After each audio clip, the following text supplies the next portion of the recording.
Last time, in the Great Labyrinth, our heroes left the fog to discover an ancient temple overgrown with foliage, with silver water running in its veins.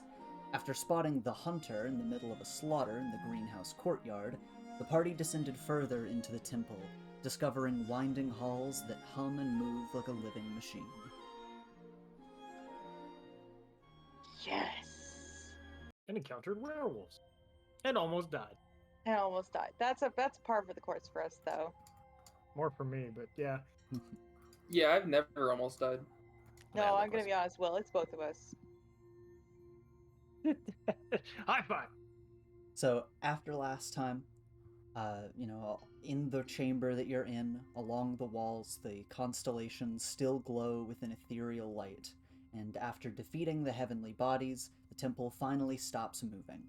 And when it does, the exit naturally opens before you, closing the door you entered from. This could not have gone worse for us.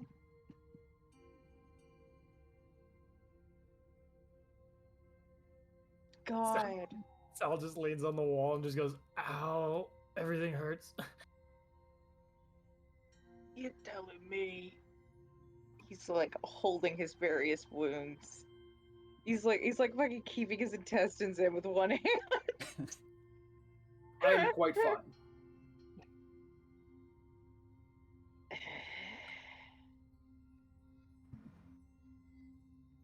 Just waiting for this darkness to recede. Also, to remind everyone, we currently have a +2 to strength saving throws, advantage on being poisoned, and poison breath attack. Bless your heart. Alright, as you look into the room ahead,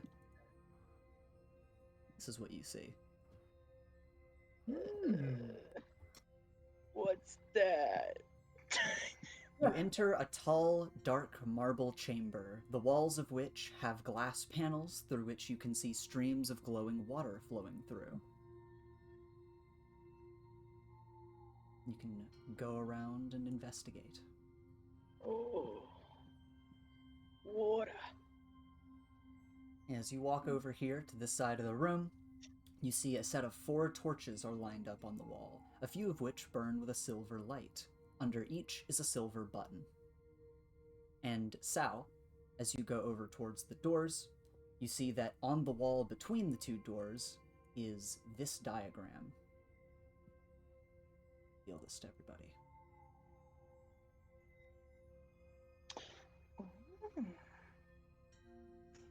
Oh, I see. Is it very clear like that for this the floor changes color? Elaborate on your question. It's like here's very like pale, this one's a lot darker. Right. It definitely looks like, well, yeah, tell you what, roll an investigation for me and I'll tell you what you know. I know where we are because I'm smart.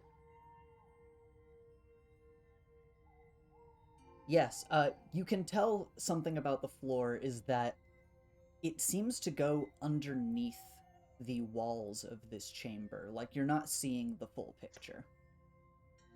And you do also know that other parts of this temple have rotated and moved about.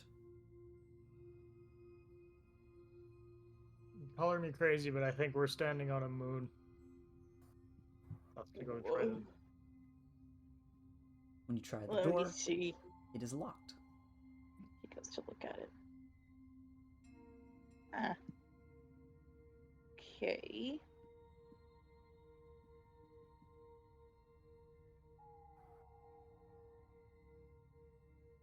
Cassius, does this door work? Oh, Ethan, you clever little cunt. When you try this door, it is also locked. So it's just buttons on the little torches? Yep, little buttons underneath. I'll press one. Alright, which one do you want to press? I can't take it out of fight, no! I'll press this unlit one. Okay. When you press that, that light comes on, and this light shuts off. Hmm. Oh, it's one of those puzzles. One of these. Okay. I'll press this one. Okay. You'll have to bear with me during the moments where the lights are changing. Almost like they have a little bit of a delay on them when you hit the button. So true. Then I'll press this one. Press this one. The lights around it switch. Bing. And of course this one on the very end at the left shuts off. And then I'll press this one.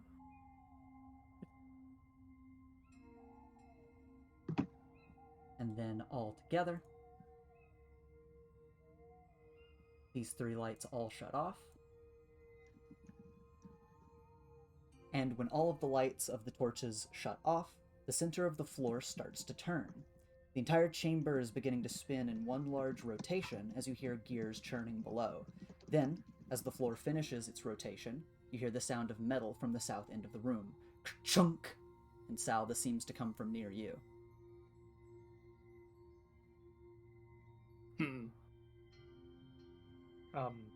Sal's gonna go to try to the door. The door is now unlocked. I'm gonna check this one. Is this one still locked? That one is also unlocked. Oh, okay. Well, hey. No, I thought it was going to be like if we have the torches off, the door in the darkness would open. And then, torches have to be on for this one. Yeah, I got a hallway here. I also have a hallway. You would flip a coin for it?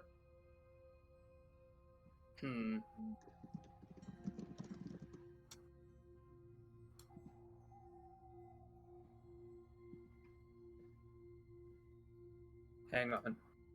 I will look at the plaque.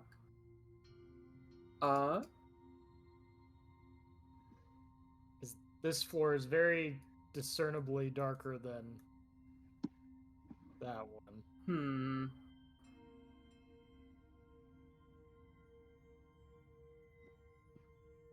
Balder, do we walk in the shadow or the light? Woo! And he covers his face with his wing. I don't know if it matters, but I think perhaps we should try the light path first. That sounds like a good idea to me. Okay. I'm just gonna stick with the group for now. Just gonna stay in the huddle here. If that's all right with everyone. Okay. Okay. Okay. Yeah, okay. Okay. You walk forward. Go to open up the door. Just a moment here. As this is what you see. Oh, it didn't matter. Upon entering the opposing chamber, you see what appears to be an exact copy of the previous room. However, the walls are made of white marble. The exit is sealed with a similar stone wall to what you saw before in the Constellations room, meaning that you currently have no way out. Fuck. Hmm. Fuck.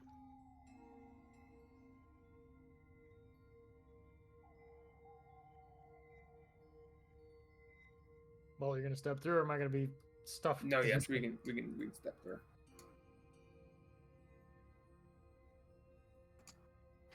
Would perhaps one of the two of us who have little creatures they can look through, would you like to send your little creature on the other side? Like where we came from? Yeah, why not? Cass will summon funny little, silly little Duke, Okie dokie. my little boy, and immediately go catatonic. Hold on to Balder's forearm to make sure that he doesn't fucking die. While Duke's doing that, is there anything on this side of the wall? Yes, you actually see the same diagram from before, just, of course, the colors are inverted on this white marble. Where before, since it was on black marble, it would have been like white markings and stuff. Now it's the reverse. So it actually looks like the handout. I'm starting to think whoever did this is an asshole. Joyce Citadel, would you mind pressing either the far left or far right button? Just whichever one. Spin Boy would climb up the wall and then like jump up and headbutt the button on the far or his left. Okay. See this button shut off this torch and this torch. And meanwhile, as we look up at Duke, we see these two lights come on. Oh, one's on, two are on. Hmm. It's the two. They're it's the one on the left and the one next to it. I'll jiggle the door. Can the door still be open? Let me double check real quick. Da, da, da, da.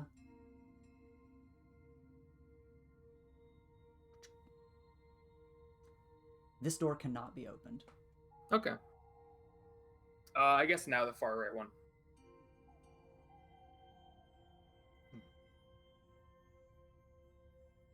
Spin Boy jumps up and bops the far right one. All right. Turn off all of these lights, and in the opposing chamber, Duke will see all of these torches come back on. They're all on now. Okay, but no other changes. Yeah. Are there any other changes in the room, Ethan? There do not seem to be other changes that are immediately apparent. However, you can roll Could some I look perception. around? Yeah, roll perception Look for me. around is my funny little Dookie boy. Funny little Duke. Funny little Duke. Funny little Duke. Funny little Duke. Gonna make me puke. Okay, 1 second. Rat, huh? I gotta Rat, look huh. at traits. This guy.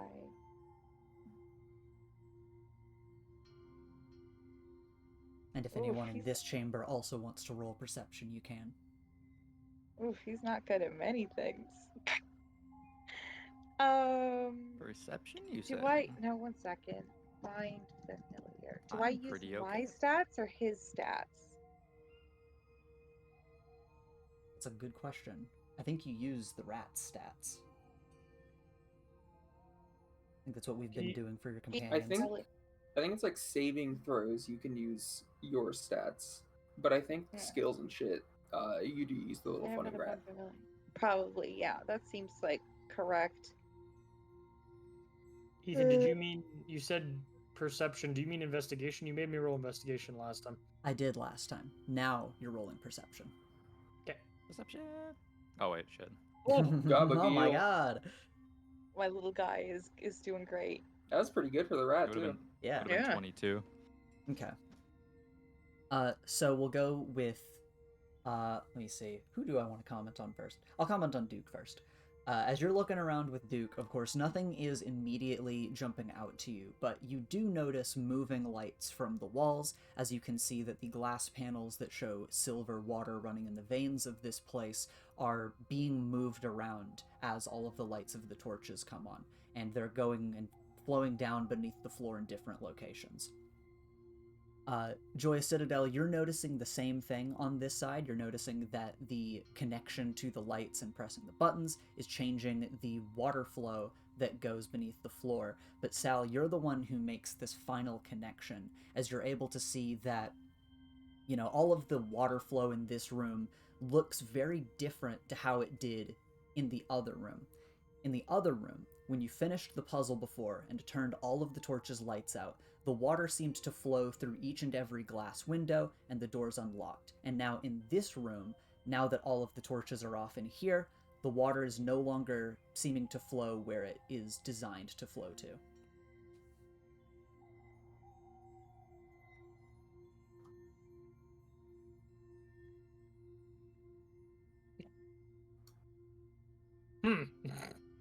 when we entered the room, it was the two middle torches that were on, right? Are you asking me, or are you asking in character? Baldur's just asking out loud. Okay. Though I do I do also believe have so. great memories, so I guess maybe the DM could answer too. Joyous Citadel did answer that he believes so. Okay. Maybe we're supposed to reset the puzzle. So I suppose that would mean the outer two on this side need to be lit. Hmm.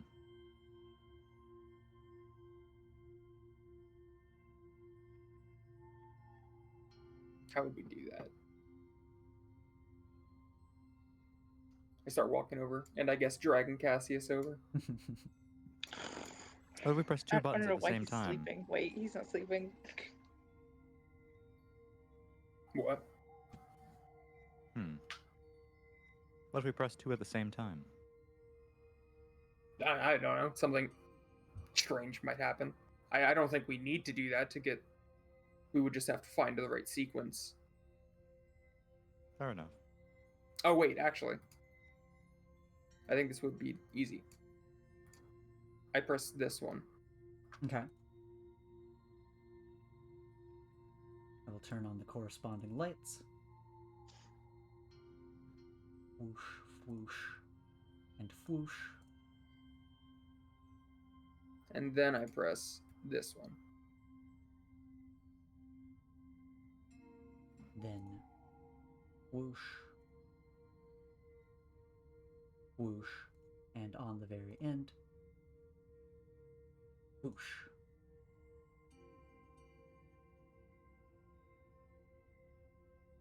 And does that set it on the other side to have the middle ones? Yes, let me scroll up there and get that done. On the opposite end, Cassius, you're able to see the outer torches after the few button presses go out, and the middle torches are still lit. Order out! But the path doesn't open up. The path does not open up. Maybe the inverse of that?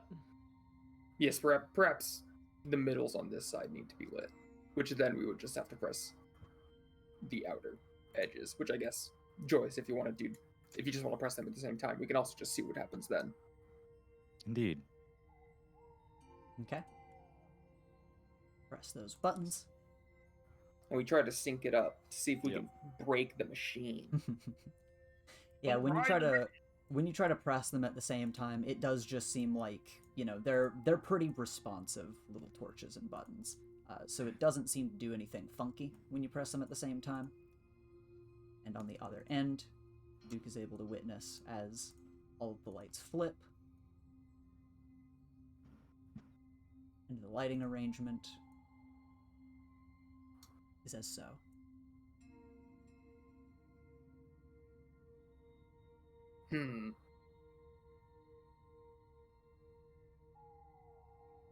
Well,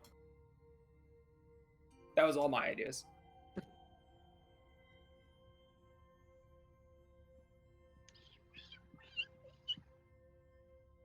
Sounds like What? a guinea pig noise I made. Oh, I didn't know what they were supposed to be. What sounds do rats make? Squeak, squeak. Bark, bark. Yeah, yip, yip. Meow, meow, meow. Meow. Yeah, what's little Duke doing? Duke is examining things on this side. Mm-hmm. Because he doesn't know what's going on. Because Cassius is deaf and blind right now. Just like, look at the pretty lights. But Duke, in Cassius's eyes, is like, oh, what the shit are they doing? These are pretty high up for a little rat.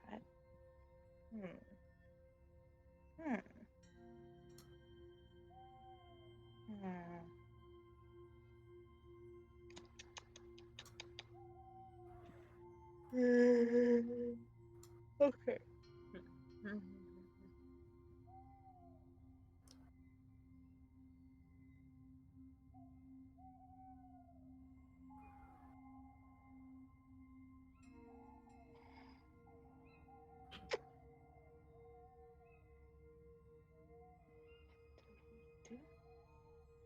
Maybe there is a sequence in which we must have all the lights on. Or off. Yeah, we tried. They were on when we came in, Ethan, and then could we I tried try? off, right? Ethan, could I try throwing my little rat body at the buttons? Like, could I try jumping really high? Yeah, sure. What's something I can have a rat roll to do that? Just like Acrobatics? acrobatics, sure. Thank you.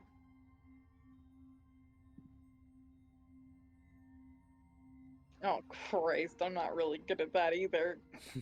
Are rats acrobats? Find out now.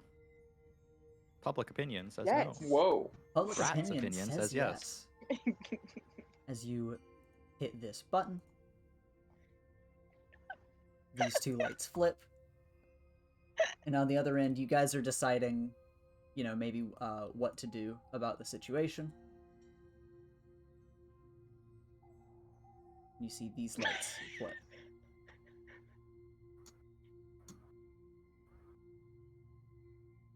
Whoa. I'm just trying shit.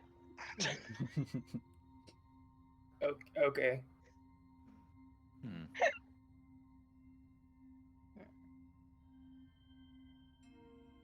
Okay, He when said- we entered here, because we had to turn them off over there, so they were all on here.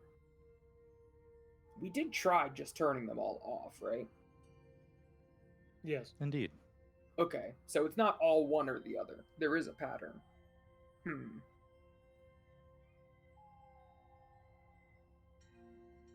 Maybe all to one side. That would make sense because this cell jumps between both of them. This would be. It's almost as if we have an upper view of it. This is This is between. Sal looks at the chart.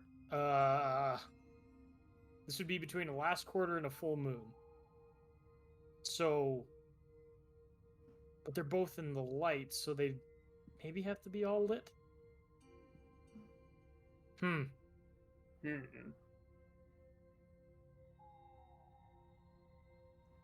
Wait, where did you say this is? The phases of the moon handout. No, I mean like. I thought this is between. Did you say last quarter and full moon, or first quarter and new moon? Last quarter and full moon. Oh, I. no. It's first quarter and new moon, I think. Oh yeah, true. I got told off by a rat. She got your ass. The rat is squeak, squeak, squeak, Oh yes, no, thank you, dude. It's also in the other room, so you're just hearing Cassius go, "Hey, squeak, squeaking." Hey, squeak! Hey, the rat wants to tell you. So my bad. First Between quarter, the new new moon moon. and first quarter. Oh. So it's waning. Hmm. Huh. Wait a minute. We had them all. When we got here, they were all half lit or all unlit, right? Because we lit them all up on the other room, right? No, other way around. Try Indeed, doing reverse. half on one side and half on the other. I think that might be correct. I guess we'll just have to try each side. And if one Multiple doesn't work out, try combinations. the other side. What would do that? I wonder if there's a lockout sequence. If I hit this, it'd be that and that. Oh. And if I hit this, it would be. Oh, okay, yeah. So I would hit this one, so that this and this are lit, and that one's not. And then if I hit that one and this one become unlit, but this one becomes lit, so these two are lit. Yes. Ethan, I do that. Yes, you do that. Yes. For Chunk. And a Oh. whoosh. And then on the other side, I'll move to the other side. And I'll do that same little thing over here. Squeak, squeak, squeak, squeak. A whoosh. Or no, sorry, it's gonna be reversed over here. It's changing. It seems uncertain as to which side it should be lit. They're turning off and on again. Oh wait, they're turning back on again. And they whoosh on. Sadly, you do not hear any other noises. So yeah, try the other side now. We press this one and then we press that one. Okay.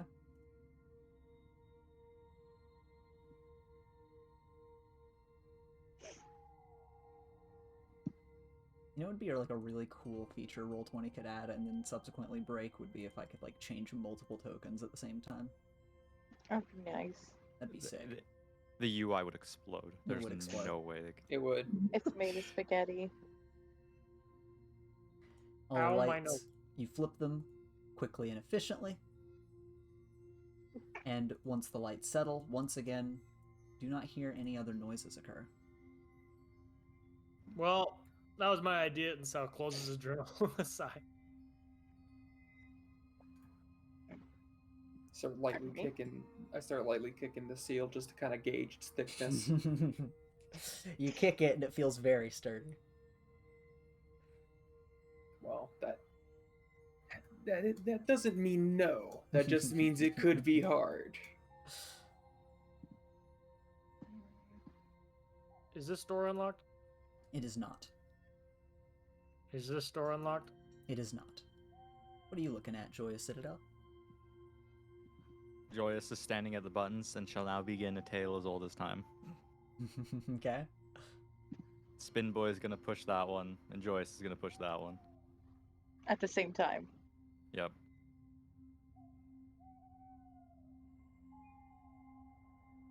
Let me flip these. Nobody will be seated for the Joyous Citadel brute forces the puzzle.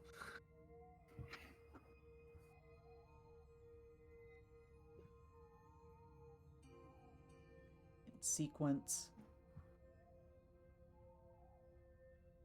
I have to like figure out I think it would end with this happening at the same time.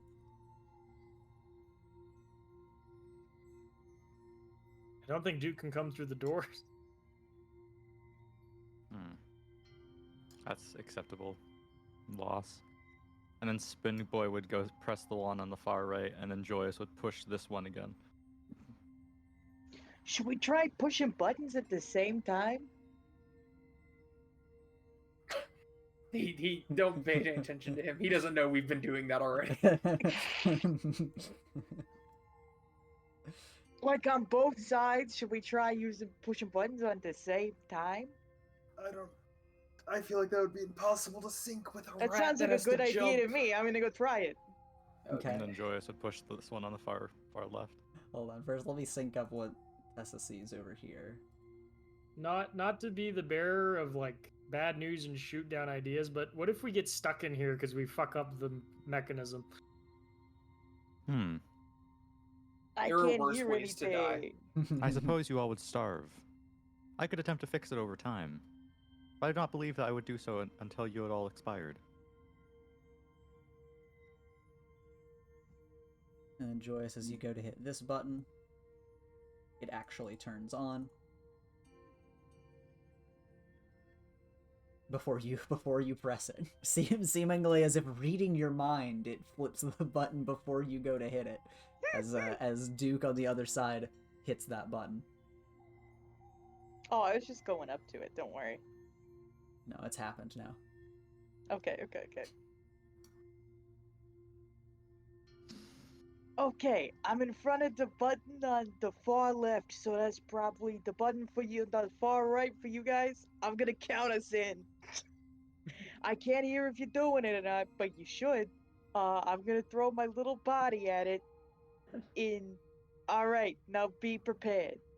In 3, 2, 1. Okay, Go. and you press the button. Yeah, and he like throws his little body at the button. Okay. Ragdoll mechanics. Hoping that Joyous had hit this button at the same time. Who has stepped away from the button now. Okay, nothing happened. Did you do it? Tap me once if you did it.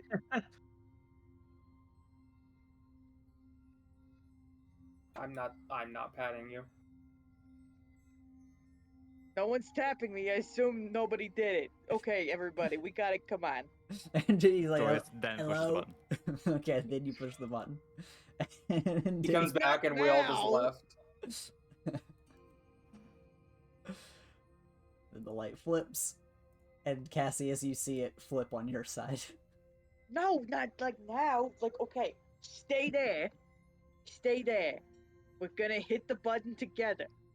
The one on the far left. He moves over. We're gonna hit the one on the far left. I'm gonna, Oh my god. I'm gonna carry Cassius over to the corner and just plant him in it. Eh.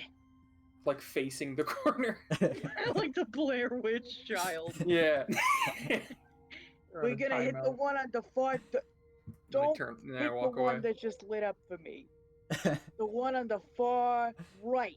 To you. Joyous, are you hitting the button you're in front of? Yeah. Okay, 3, Cassie, as you're 1. giving instructions, you see the light, a different light than the one that you suggested gets flipped. Fucking stop! Fucking stop! I want to do an actual scientific experiment and see where this fucking goes. Joyous then flips the one that on the far right. Okay, so you want to turn all these lights on. Mhm. Okay, you flip all of these lights on, and you hear a familiar kerchunk to before as the middle two doors unlock again. Gabaki. Gabba fucking key. And of course, What did we the do? floor does its little rotation as the doors unlock. Ethan, what did we do to spin this around prior in the other room? Wait, what does the floor look like currently if it does a rotation? It does a full rotation, so it ends back at the same point. Okay, interesting.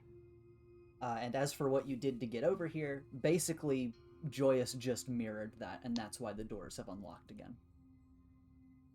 No, I meant like in the past room because it rotated prior to shut the door off up there when we got into like the star room. Right, you mean when you first entered this place. Correct. You defeated the constellations after setting up all of the constellations to link the light between the stars, and then it unlocked that door and opened you into this place, but closed the door behind you.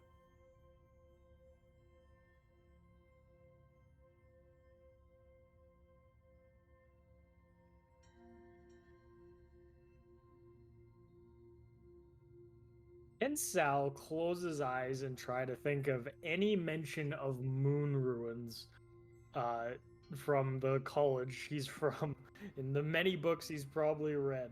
Yeah, sure. What kind of role are you trying to go for? And I'll see if it sounds reasonable. History. Yeah, that sounds reasonable to me. Go for it.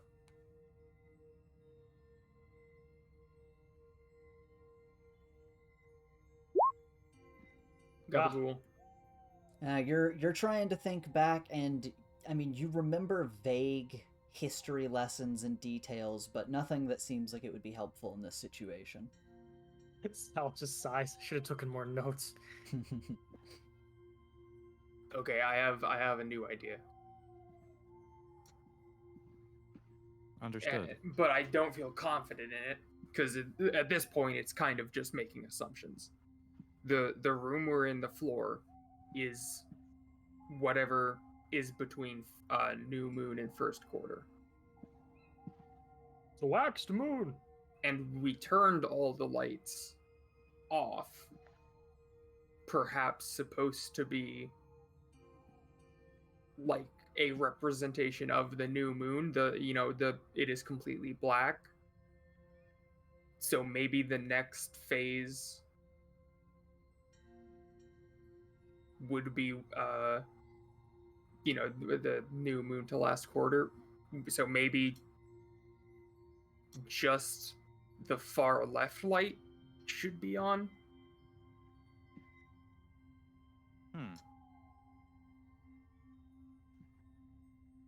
I'll press this. Okay. These 3 lights shut off. I'll mirror it on the other side.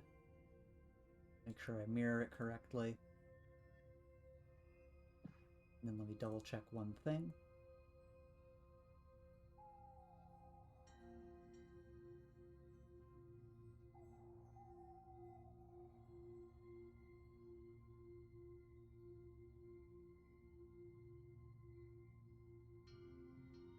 And upon hitting this button, the entire chamber begins to turn once again.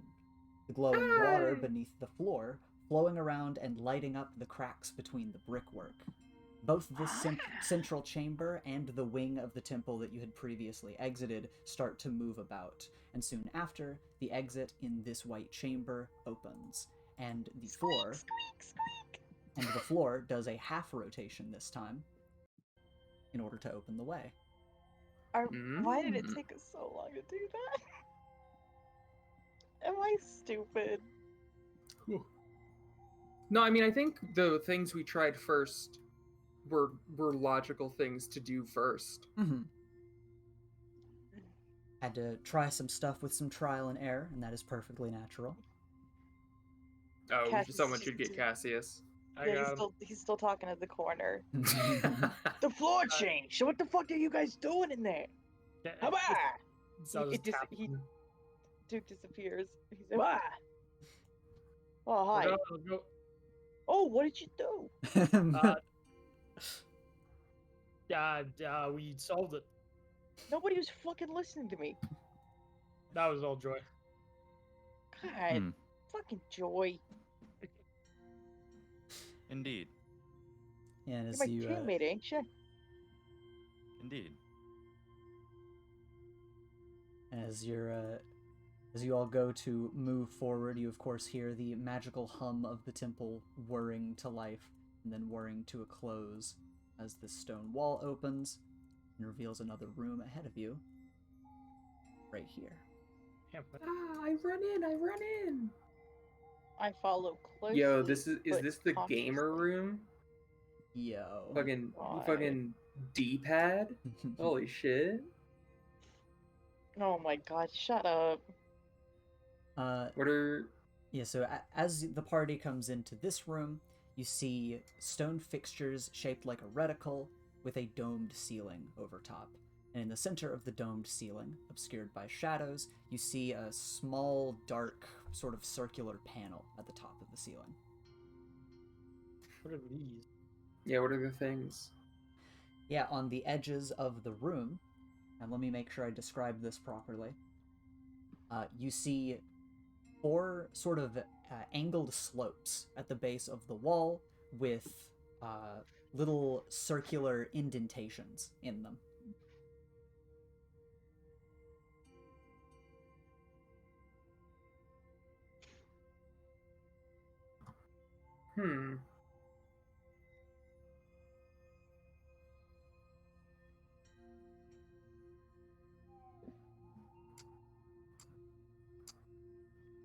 I mean, is there something in the circular indentation? Is it like a hole, or is it just like a divot? It does seem to be like a divot, I guess, is more accurate. It's not a full hole, but it is like a perfectly carved circular dent in this slope. And Cassius and Balder, both of you roll investigation for me. I'm so good at that. Yo. Let's go. All right. Yeah, both of you got the are better roll. both of you are looking around, and you see the first thing that you notice is that these slopes are pointed in a way where they are angled towards the domed ceiling. And as you're looking around and you turn to look behind you, you see that in the backs of each of these giant reticle markers, you find a shining disc that is sending some light forward at your back. Oh. I move out of the way. It hits the wall. I do too. Oh. Is the disc within reach, or is it high enough up that we can't really fuck with it? No, it's definitely in arm's reach of you. Oh, okay. Yeah, just try and, like, if I can, readjust it so that it hits the little divot. When you start to try to move it around, it actually pops clean off of the wall for you. And behind it, you see another circular object in the divot behind it. And it seems to be a mirror designed to look like a phase of the moon, specifically a waning crescent.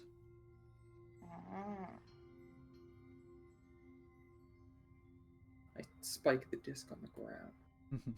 The shining disc? Locking us in here forever. Yeah, that would be great. That'd be awesome if you did that. Well. What's on... Is that on also Cassius' little thing? Yes. Cassius, you also see a shining disc in the back of your reticle. And to do a little ping, it is specifically in these back walls that you've seen them. Cassius goes to examine the other walls. Yep, there's one in each of them. I'll pull the disc out. Is it the same phase behind it? Behind that one, you see a half moon. Okay. Ooh. Okay, that's a half moon. Which half? This one. Is it like first quarter or last quarter half moon? Well, as Balder pulls this one out and sees a waning gibbous, it's the half moon between the waning crescent and waning gibbous. And when you go to the bottom of the I don't room, know which one that is. Waning is just, it's disappearing into the new moon. So it's on the bottom half. Okay. Waxing is getting bigger. Right? That's right? I believe that is right, and if that is correct, then I'm using the wrong terms. It's waxing, because when you go down to the bottom pillar here and pull out the shining disc, you do see a seemingly full moon mirror design. Okay. Cool. Balder, what did Okay. you find? So this is a full moon. Yes. And then from the full moon, because I don't know, fucking waxing gibbous crescent, I don't know moons. Mhm. This one. Yes. Like, which one is this on the handout? On the handout, let's see. That would be... That's going to be between the... new moon and last quarter. Yeah, that'll be the top left one. And then clockwise around the room, it's top left, then the half moon, top right, then full moon at the right. Yeah, Okay. so it's... No. So it's starting at top left, and then going clockwise over to full And then moon. last Yes. quarter, yeah, Got it. that's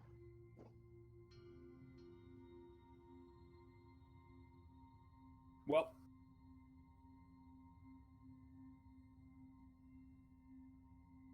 If I'm carrying the discs, if I put them in, like, one of the ones that wasn't here first, like, do the different discs move the light differently, or they all kind of put it in the same spot?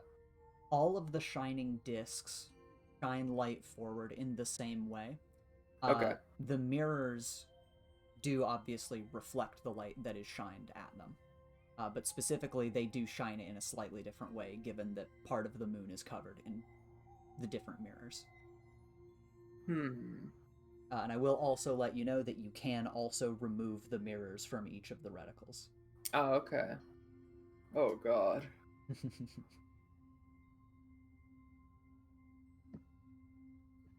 And, Sal, roll perception or investigation for me, depending on how you're approaching this room mentally. Definitely, he's investigating. He's like looking at his journal, which he has like notes about the previous room.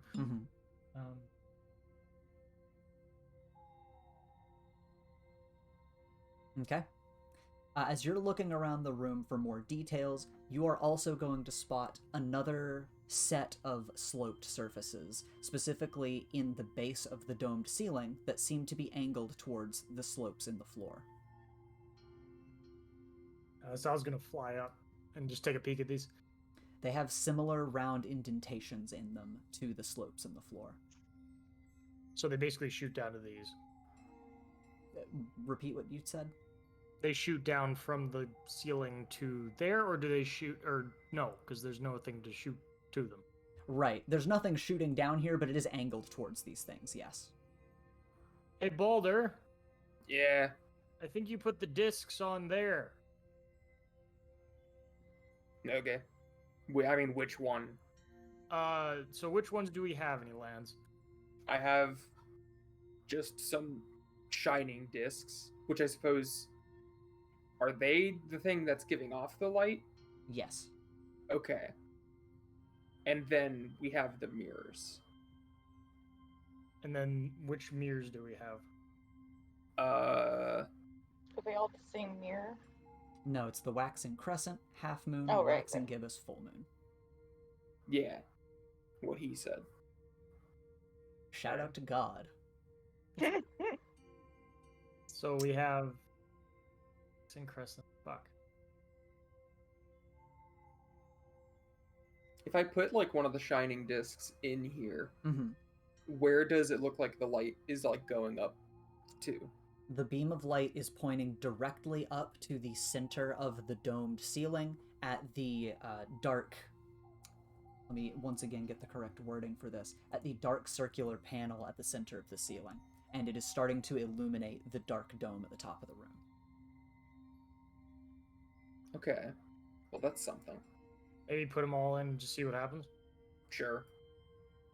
Okay? I run around and do that. Yay! You run around, you place all 4 of the shining discs, and their beams of light go up to the dark circular panel, and it fully illuminates the domed ceiling, at which point it is very clear to see the slopes that Sal noticed before that are angled down, but nothing happens. Now maybe we put the mirrors into those slopes. I mean, I can fly up and try that. Although I don't know Sure. if you don't have wings, how you do that. And Sal's gonna go and take this one. Which one was this? It's waxing crescent, clockwise around the room, half moon, gibbous, full moon, but you can keep track of where all of these belong, and you go to put the mirrors in each of their places. And the mirrors are pointed down towards the slopes, but the beams of light do not hit the mirrors, and the mirrors don't really seem to change anything. Sal goes and collects them and then lands again. Maybe reverse. I'll take one of the shining discs out and hand it to Sal. Just try with one. Sal Okay. looks at it, lands himself. Go put this into one of the slopes. Okay. And he flies up. All right. You put the shining disc up into the slope here, and a beam of light shines directly onto this indentation. Okay. Well, now we're getting somewhere. Try putting one of the moon things on it. I'll put because this was this was the waning crescent you said, right? Yes. I'll put that down. Okay. When you set that mirror into the indentation, the light reflects off of it up into the dome, and you see that the light takes on a slightly different hue as the dark panel at the center of the ceiling glows ever so slightly. Also, what did Tessa say? She Oh, mentioned that it's waxing, not waning. Oh, okay. I'm Whatever. being a cunt. Whatever. Should we just try with that all the way around, see what happens? Seems like an idea. All right. And Sal goes and collects his discs and goes and starts replacing all the ones up top. Okay. And I'll put the ones down. All right. Tell me which phase you put in which place. I'll start by putting like whichever ones we got from, the ones right next to them. I'll put it down. Okay. So if that was the waning, then this would be the half, right? Yep. And then that's the fucking Gibby, Mhm. and then that's the full moon. Okay. Yep. Sal, you fly around, you put the shining discs up towards the ceiling, and Balder, you put the moon phases in each of their indentations. And one by one, the beams of light align on their respective mirrors, and they shine up into the ceiling panel. And with each one, the ceiling panel glows brighter and brighter with its own bright silver light. And at this, the entire temple groans back to life as small runes on the walls light up. And through the dark windows lining around the room, you start to see lights in the distance as the entire temple starts to move. And when you feel movement under your feet, let me make sure that this is... Yes. When you feel movement under your feet, the door behind you closes, and the door ahead of you opens. Yo. That goes down for a high five from Boulder. I pat him on the shoulder and pass him. He just hovers there for a second and sighs as he lands. As you look out into the hallway here, Waiting for the darkness to retreat. yes, you can see that the hallway continues on very similarly to the hallway from the other end of the temple. If this is what they had to do every time they came down here, that seems obnoxious.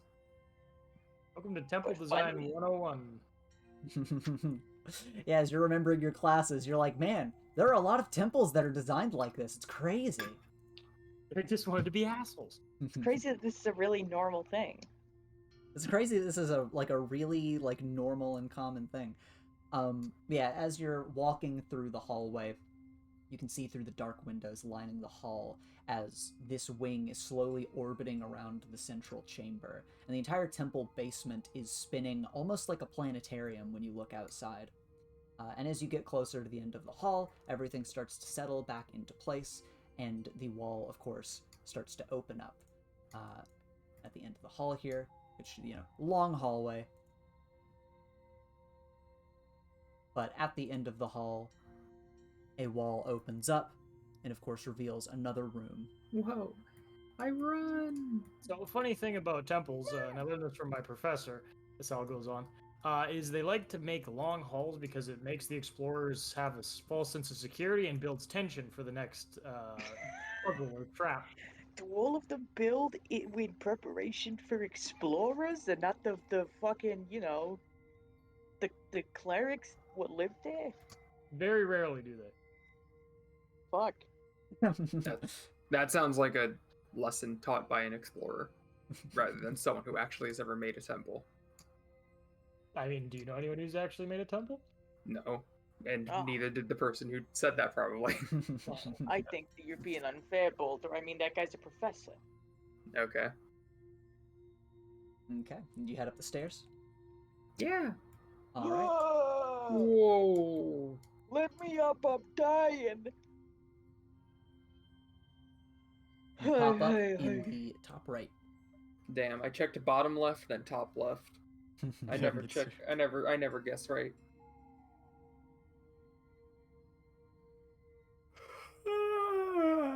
Wonder. Now A there little was a class. stealthing. There was a class about mimics. I wonder what's going to happen to that professor now. He's out of a job. He's never had a job. It's true. I'll just ask. Or, Are like, there He buttons? has a job, but like, okay, wait, Ethan. When we killed mimics, did we get the sense that we altered like all of time, or just that they suddenly disappeared? You have no idea. Okay. He wakes up tomorrow and is like, "I'm the professor of." Yeah, because that's the thing. Either he wakes up and he's like, "What the fuck was my job?" Or like he was never a professor, and we have fundamentally altered all of time and space. He wakes up with suddenly realizing whatever subject he taught he can't remember, and neither can anyone else. But he has tenure, so they can't fire him. So he's literally just like, I "All right, know. fuck." Cool. Yeah, I guess. All right. So first, you had asked if there are buttons beneath the torches. Yeah. There are not. Okay. I was just curious to see if these were if we were still in puzzle land or if we were in just a normal hallway. Sal, are you opening this door? Yeah, he's going to try it slowly. You do, in fact, open the door to a little lab here, and there is a window on the back wall. Oh, blood! I'm gonna be sick. He's going to go quietly Blood, check what is that? the window. Puke in the corner? I think it's just like grass. Oh, Moss. yeah, it's grass. Oh, shit. I thought it was just like a huge, like foot long puddle of puke. One second, Zal I have to piss so badly. Salon Talking immediately about puke, got it. What? So I was saying something about talking about puke made her have to fucking pee. Apparently. Yeah. Sal immediately on seeing the greenery, he knows what was in that greenery. He immediately ducks behind, like on the other side of the window. Goes, nope, no. Oh yeah, are we just on the other side of like the place we were at before? Perhaps. That seems like what it is. But this is clearly like an examination table. Yes.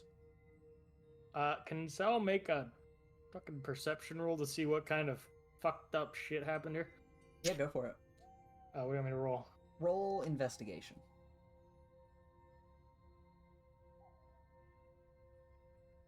Okay. You know that, I mean, just from the room itself and how it's designed, you can tell that this room was at least somewhat medical in nature, and you do find claw marks and stains of rust-colored blood in the cracks of the floor and, speckled along some of the cobblestone. What was happening in here, you're not exactly sure, but pulling together some of the details from the other rooms that you remember seeing, it doesn't seem good. So Sal just quietly opens the door and gently closes it. So we're on the other side of that greenery where we saw the wolf people. Something went down here, and they're very unsanitary with their medical practices. Okay. Fair enough. So, being quiet might be ideal. Do you want to roll stealth? Sure. Like all of us, or just Just Sal at the moment. Yeah, I mean, I'm this not is- moving. This is me tempting fate. I'm gonna be like, oh yeah, no, we gotta be quiet, and I'm gonna fucking roll a 1, and then I could fall and eat shit. Oh no, fine. Oh yeah, you say that and you stealth along forward. So I'm just peek in this door, I guess. Mm-hmm. In this room, you see yet another room, and of course, the window, you can see through it similarly to before. I'll just So like peek back more just to see the rest of the unlock room. Mm-hmm. I'm gonna just do this to be easier. Up. Gently closes the door. Should we wait for Nessa? Yeah, that's what I was doing. Taking one of her classic 20-minute pisses. Welcome back, Tessa. Welcome back. Good bard energy for this drawing my friend did. One of those classic 20-minute pisses. Time to watch clips from RoboCop 2014. I had to go upstairs. Kit was using the shower. Okay. Sal checked the room and brought back the information that you guys seem to be on the opposite side of the temple to the greenery that you saw last time.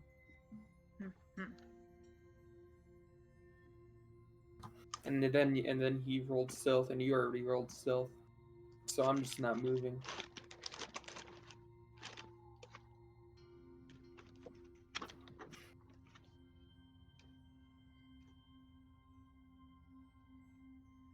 And I'll reveal an area ahead of you. Oops. Actually reveal an area. There we go.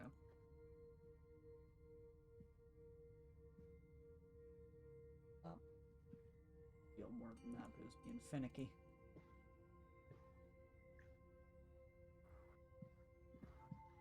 Sal gently grabs Cassius by the shoulder. Yeah. Should we really be going first in our condition? It's my job. I get that, but we're like one breath away from fucking... Dedication to the craft, my friend. I check for traps. You guys, both of you have animals you can send in like lemmings. Excuse you. Rude, bestie. He's not a fucking animal.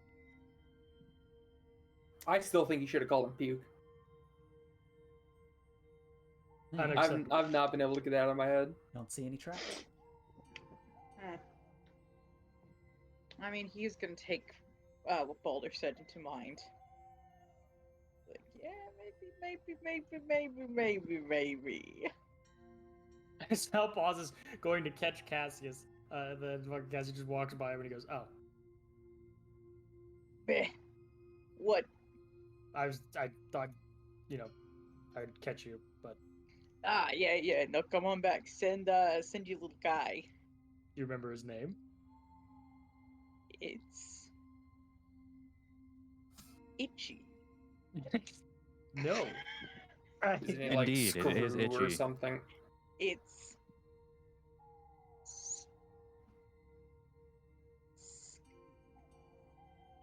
Twist. Twist. Yes. Thank you, Boulder. Twist. I still don't. I think Puke was the better Puke. name. Such an in-character name suggestion for Walter too. It's a disgusting little creature. We have one named Duke. It just would have fit. Okay, do you guys want to summon your two little boys? Sure.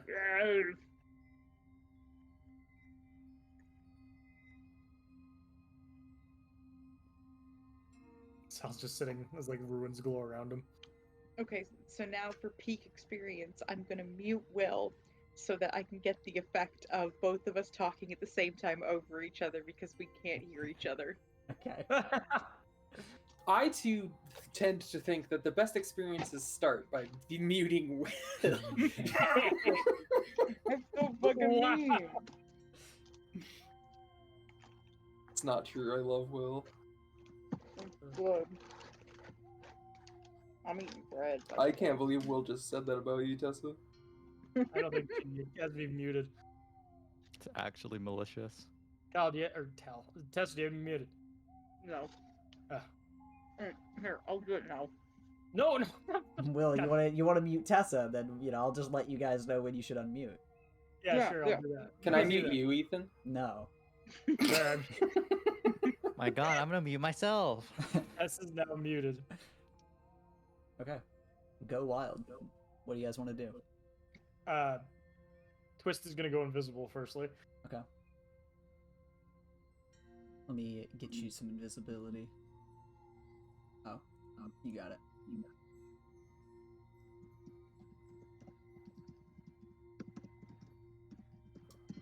Where doth you want to go?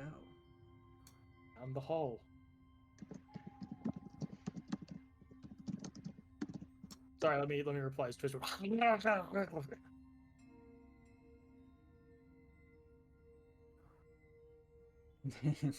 And Duke is pawing at the door, and Twist. Where's Twist go? Does Twist gonna even acknowledge the door? Just stops and looks at the door and then goes to like open it. It's stupid.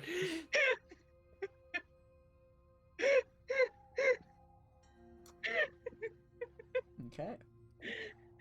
I'm gonna go inside and try to look around.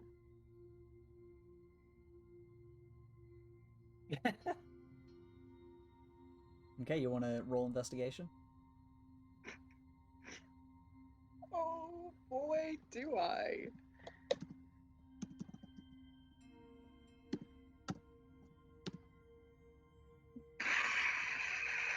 Yeah, you're small. You don't see anything, really. You're just at the floor. Nothing in here. I'm beginning to think this was a bad idea.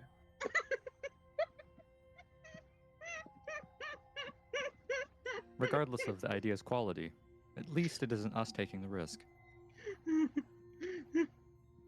let me get you here. That is true. I can't argue with that. I'm gonna keep going down the hallway. Just gonna go peek the corner. Okay. Scratches at the door. We gotta open the door for the little Scratching rat. the door. Yeah, I'm gonna open the door. The rat. You see this room. Oh, pleasant. It looks like some kind of like pews, like an altar room or something. Okay. That's great. You guys want to roll investigation? Sure. There's blood. That's awesome. That's really unheard of. That there's blood. What Thank the you. fuck? Yeah, both of you are looking around in this room. And first of all, you notice that there's blood everywhere. There's blood splattered around along the pews and along the floor. It's all rust-colored, very old. And you're both able to tell that this very clearly looks like a very small, but another religious sort of area similar to the opening room that you guys entered in. Which, by the way, Sal, you remember you still have the trident from that room. Hey, Balder, there's a lot of blood in a religious room. I've heard such a thing. I can't hear you if you are replying to me.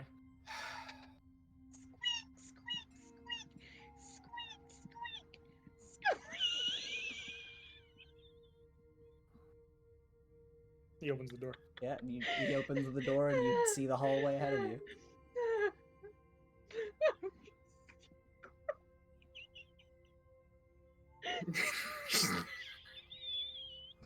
Also, this is a lit hallway, so we like saw everything up until here, right? Yeah. There's Okay. nothing to see back here, just to let you know. This was a depressing waste of time, in fact. And Twist, you're I'm able to sorry. see that the hallway goes on for a while up there. Yeah, Twist is gonna go regardless. Going. Let's go. The hallway goes on for quite a while in that direction. Like a pretty long time. Yeah, they're going. To the point where you walk to the edge of your magic and your guys can't go any further. That's crazy. Oh my god, it's crazy. Yeah. 100 feet of a hallway. Insanity. I mean, if it's 100 feet of a hallway, Baldur sees that and goes, fuck that. And who cares? Fucking dumbass temple makers. Fuck this place. I'm gonna unmute Tez. Guys, the hallway goes to the end. I can't go any further. I can't go any further. I firmly slap Cassius on the back of the head. Oh fuck! Ow! What just the to fuck? jostle him out of it. What the fuck? That was an immense waste of time. He jostles out of it. I can hear you again. You got. By the way, you were laughing so much. You guys never talked over each other. Yeah, never. You That's guys so good. never talked over each other. That's so funny. I was We're in trying so sync. hard. Yeah, we're in sync like a Jaeger pilot. Do you guys want to poof your friends or bring them back to you? I'll just bring him back for now, and Twist can hang out on Sal's back. Okay. Oh, Is he still invisible? Yeah, just put him put him in DM for now, because we're probably gonna be moving next year. Nah, you can control him. You can keep him with you. hey, that hallway's really long. I vote we stay here forever and I never vote- bother with that long, torturous hallway. I'm telling you, they build them for explorers, and you thought I was lying. Maybe it's for like a very specific religious thing, you know? Long hallways. Yeah, like penance. Okay, Boulder, I think you should go first down this very long hallway. I will happily.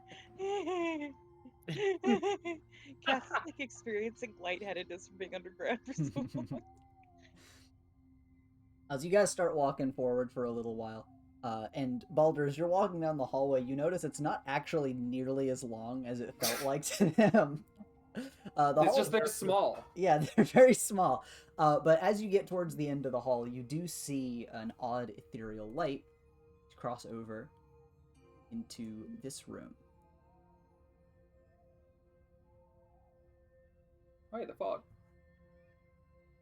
And I'm sure there's no tokens, Ethan just hasn't revealed yet, so this will just be a straight walk forward into the fog. That's right. I'm not even really going to pay attention to what's on the floor. Okay. So after walking down the long hall lined with pillars that reach into a canopy of vines, you reach an open chamber. The area is dark, lit gently by silver light as if under a full moon. Inscribed in the floor, you see a magical circle marked with phases of the moon and adorned with massive spheres that reminded the educated members of the party of a model of the solar system. The central orb pulses with a soothing silver light. And I want all of you to roll Arcana for me. Don't move into the room. Just roll Arcana for me.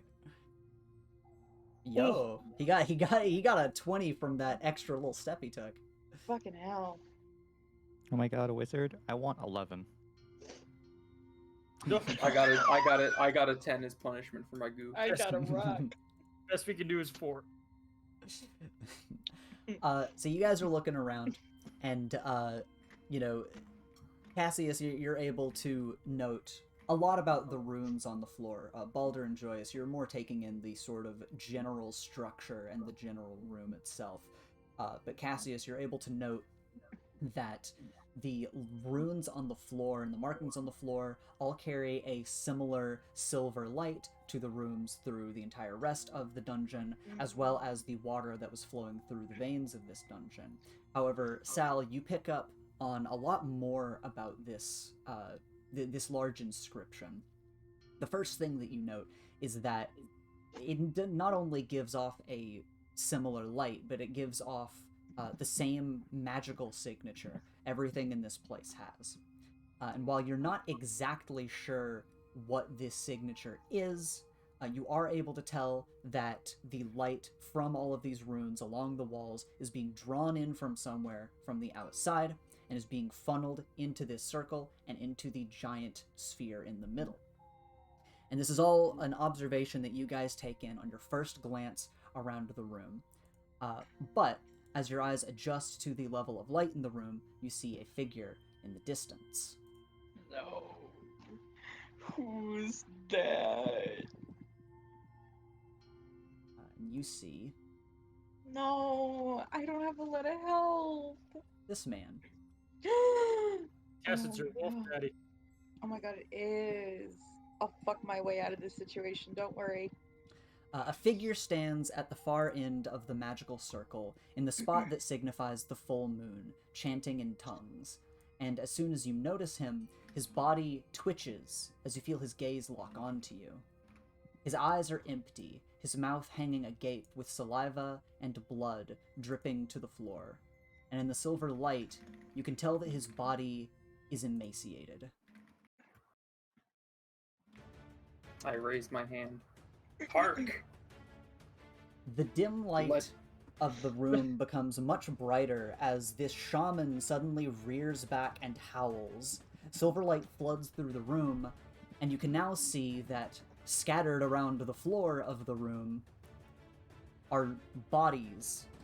The room is littered with half-eaten lichen corpses. And at first they are completely still, but under this silver light, all of their eyes snap open, glowing with the same silver hue. The corpses are forced to stand, looking to you and jittering like broken marionettes. Their bodies, too, are emaciated, and their mouths hang open with drool. And Sal, in your equipment, the trident that you have starts to shudder powerfully, shaking and vibrating with the various shards that make it up. Do you want to investigate your weapon? Please. Yeah. You pull it out, and you see that it is glowing with a similar silver light to the rest of the room, and as the silver light floods through this room, it shakes and shudders until a few of the shards fly down and pierce straight through your hand, pouring blood onto the floor. How do you respond to this? Ow? Sal winces and kind of just holds onto it still. Is it still, like, hostile? Is my spear hostile to me? The shards that are in your hand continue to vibrate, and it fills your hand and then your entire arm with a numbing cold. And you all watch that as the room fills with silver light, so too do Sal's eyes. And Sal, your stomach growls as you feel an uncontrollable hunger, and your mind is clouded by the carnal desire for a feast. Suddenly, the more of the shards of the lunar relic shatter as its entire form is broken, and the shards stab into your body, from all around you, basically, forcing you to stumble a little deeper into the room as you hunch over in pain. And it's almost as if they have a mind of their own as they stab into you. Your blood flows onto the ground as you stumble forward, and the rest of you watch as his body twists and changes shape. It contorts and grows in size, developing a thick hide as his eyes shift to a blood-red hue. Oh shit! And you guys see him transform into this. Oh no. We lost another one. Sal, you have transformed into a hideous beast. A part of you still remains inside, but you do not have total control over yourself. You are strong, but you are hungry. Everyone, prepare for a feast. Fuck you, Ethan!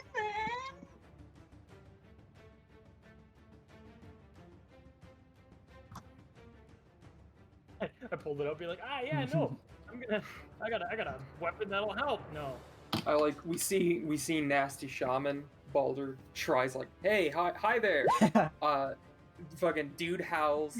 Bunch of half-eaten werewolves rise off the floor. It's like, oh, this sucks. Looks over to Sal. Sal took the spear out, and it explodes in his hands, like shredding him like a grenade. It's like, well, this sucks. And then it just keeps getting worse. Like, oh, the bodies all start getting up. Oh. Yeah, I don't think I can hark my way out of this one. Alright, let me get a few things ready. And yeah, everybody can start rolling for initiative here as I add everyone else's initiative. I think Kai is not here right now. He did say BRB. Okay, I'll still work on adding everything. One day I'll have an initiative bonus. Ethan, question for you. Okay. You need to know my current hit points? Or does it... Your current hit points are different, and I'll let you know what they are in a minute. Okay. That would be pretty funny. If after all of this, Sal's, it's still like, yeah, you have like 4 health, and we like you just get hit once and you fall over. Yeah, you rail the fucking toast.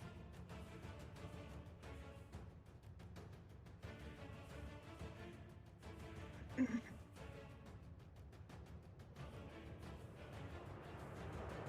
see. Oh, these guys are playing funny silly, okay. Excuse me? Just these guys are... The add turn thing keeps going off of the screen. Classic roll 20. Classic functional roll 20. Works like it should, like we all want it to. It's true, it's true. Balder there. And Will, let's have you roll your initiative. Actually, I'm gonna roll it for you. So I can keep a number secret. I believe this should be it. Yes. Okay. Your turn. I'm so hungry. We'll pause and wait for Kai. Welcome Oh back. Oh my Kai. god. So my Sal, god, I can't believe Sal's dead. That's unfortunate. yeah, Sal transformed into a beast, and we're rolling for initiative. Oh, damn. Oh my god. Maybe I can get another crit fail. You guys think I can do it? Put your hands together if you think I can do it. I don't think you have the Crit guts. fail. Crit fail. Crit fail. Damn it! Off by 1. Fuck. I'm glad I'm not the lowest. I wanted it to be Order. 3. Cringe.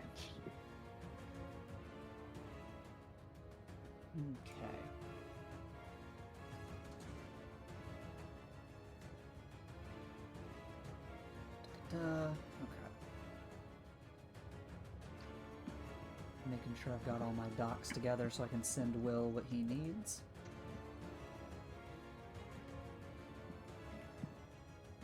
Well, you know what they say, can't beat them, join them. Hey guys, I'm going I to the other don't side. That is what they say. Like, you just absolutely swap sides, make this an unwinnable fight for us. Like, hey, you know what? I'm feeling like a fucking wolf right now. I'm feeling like a beast. Then our new characters could just all be werewolves. That is From funny. just like Jack. Yeah. I'm gonna die. We're gonna die. We're legitimately, yeah. I'm not gonna die.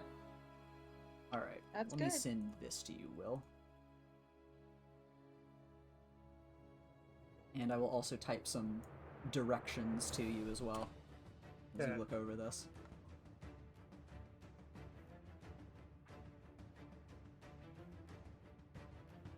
Also send me my current health too. Oh, it's on there. Oh, that's my new one. Yeah, don't say anything out loud, by the way. Okay. I'm gonna give you a Will, second to read over this. Morse code. Tap tap tap tap tap tap tap tap. You should have all the information you need here, but specifically read that first little ability.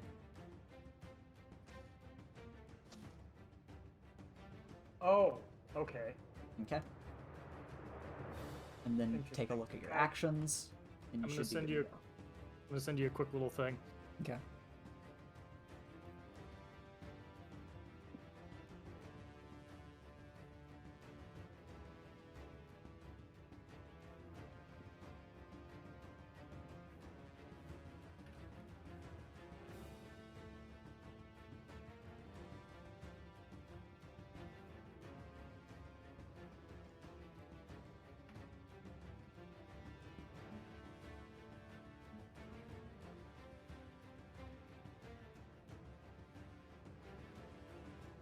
Make sure I have the right term for this. I think it's this. Okay. Okay. Thank you. All right. With everything in order, the turn is going to start with the shaman in the back. Let's see.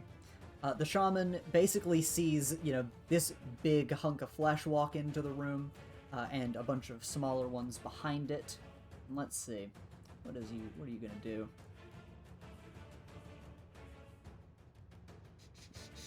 I believe.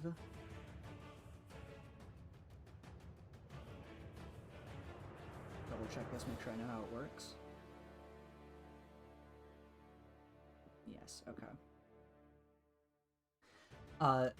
The shaman is going to rear back and create magical runes, runic circles floating in the air in front of his hands as he thrusts them through it, and he is going to utilize special lair action, and he is going to cast Full Moonbeam.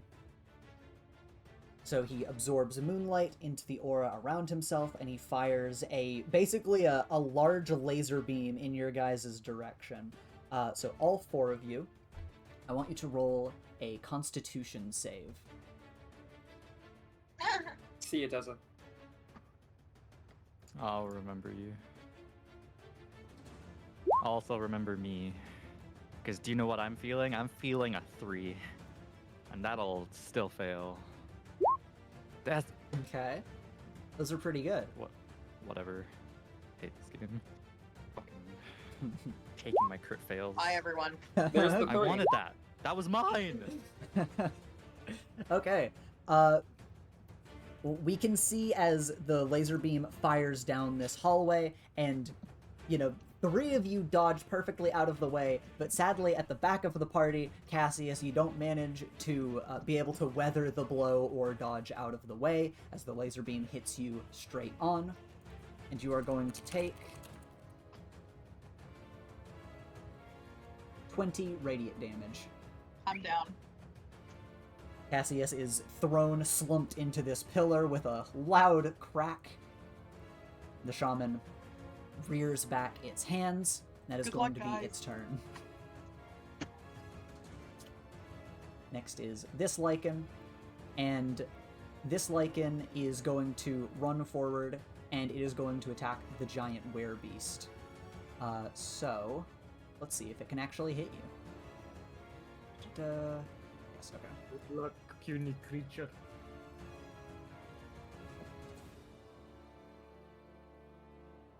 I actually opened a calculator. Gotta keep track of a couple things here now.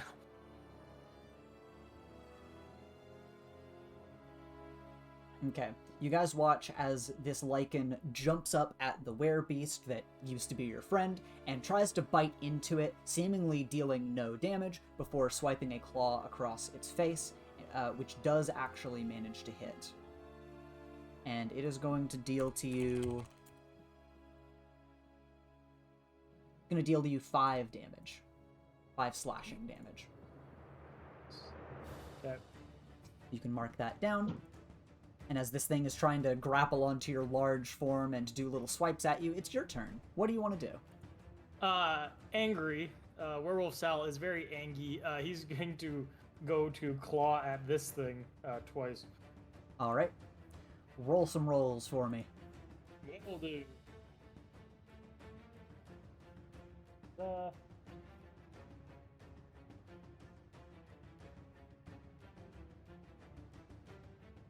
Sorry, I gotta input everything.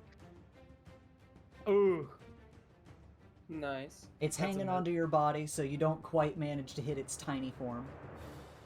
That's the first one. That's the second. Yeah, you do manage to hit this one.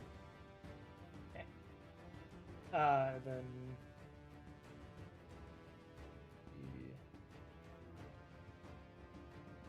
Would you consider these humanoid? Or, no, sorry. Wrong question. I gotta roll... 8.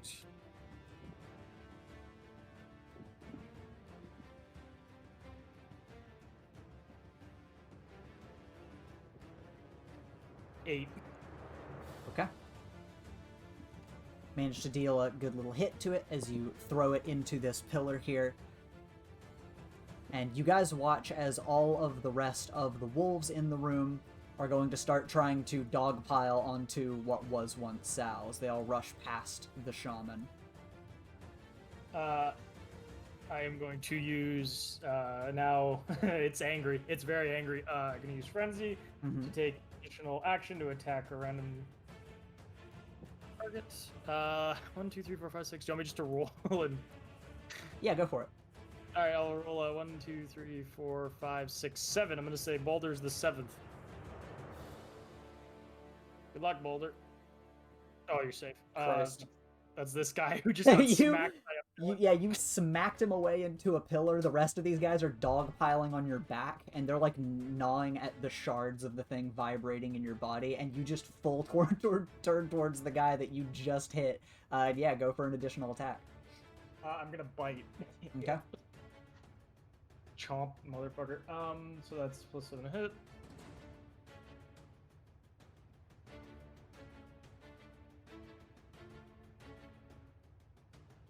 $18. Yep, that hits. So you take. So is he considered a humanoid? In what way do you ask that question? Because it says if the target is a humanoid, it must succeed a DC 14 con save or be cursed. I don't know. These guys are already wolves. Yeah, Oh, they're okay. beyond that. They don't Yo, think by I'll worry me, about by that one. me. Yes. 15. Okay. Heavy blow. You- Chomp. You gnash your teeth into this guy's torso against the pillar, and he cries out in pain. And the rest of these guys are going to try to attack you. Which do they hit? That's a good question.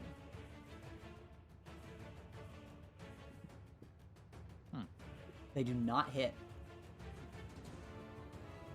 Yeah, dude, I'm doing figure guns. Cassius. Roll me your little private save as you're slumped against the wall. Do not worry, I'm doing it. Okay. Balder. Blow It's your a turn as you secret see this technique. happening. It's my turn. My So, forbidden move. Sal... Was Sal the one that was holding the, like, bulk of our potions? That's a good question. Sal, what do you have in your inventory? Because I have no potions. City of Knife, rations, rod of ice, rod of fire, incomplete deck of cards.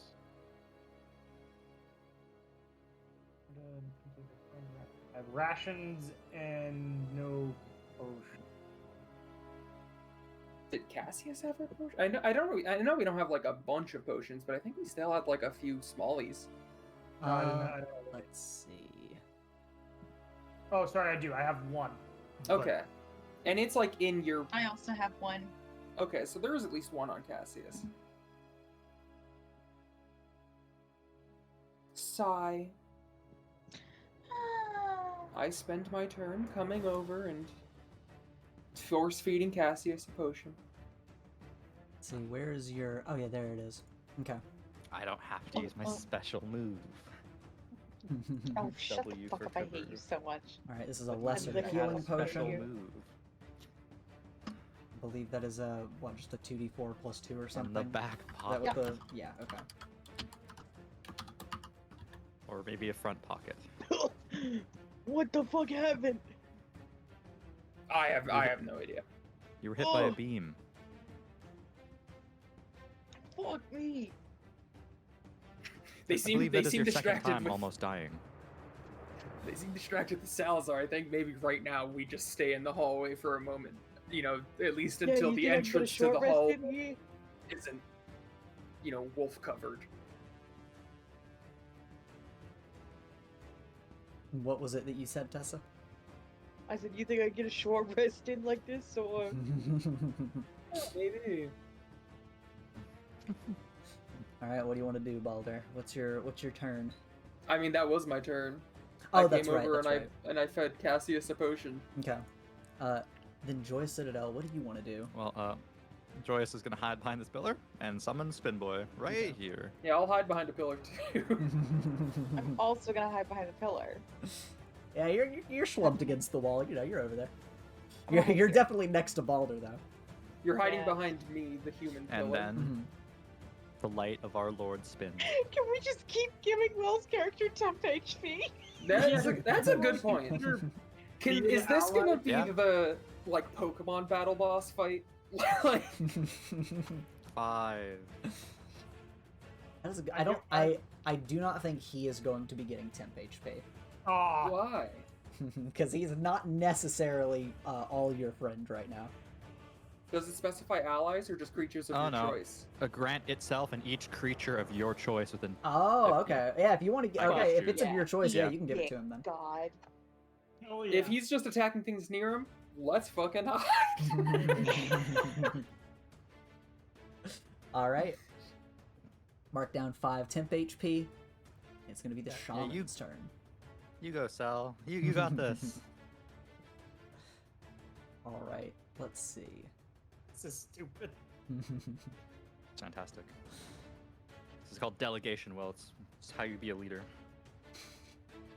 Okay, it's the shaman's turn. He is going to create a few magical circles between his palms as a bright silver flame lights up, and he's going to send it through the crowd at you, and he is going to cast Fairy Fire on you. No! The fuck he will! Wait.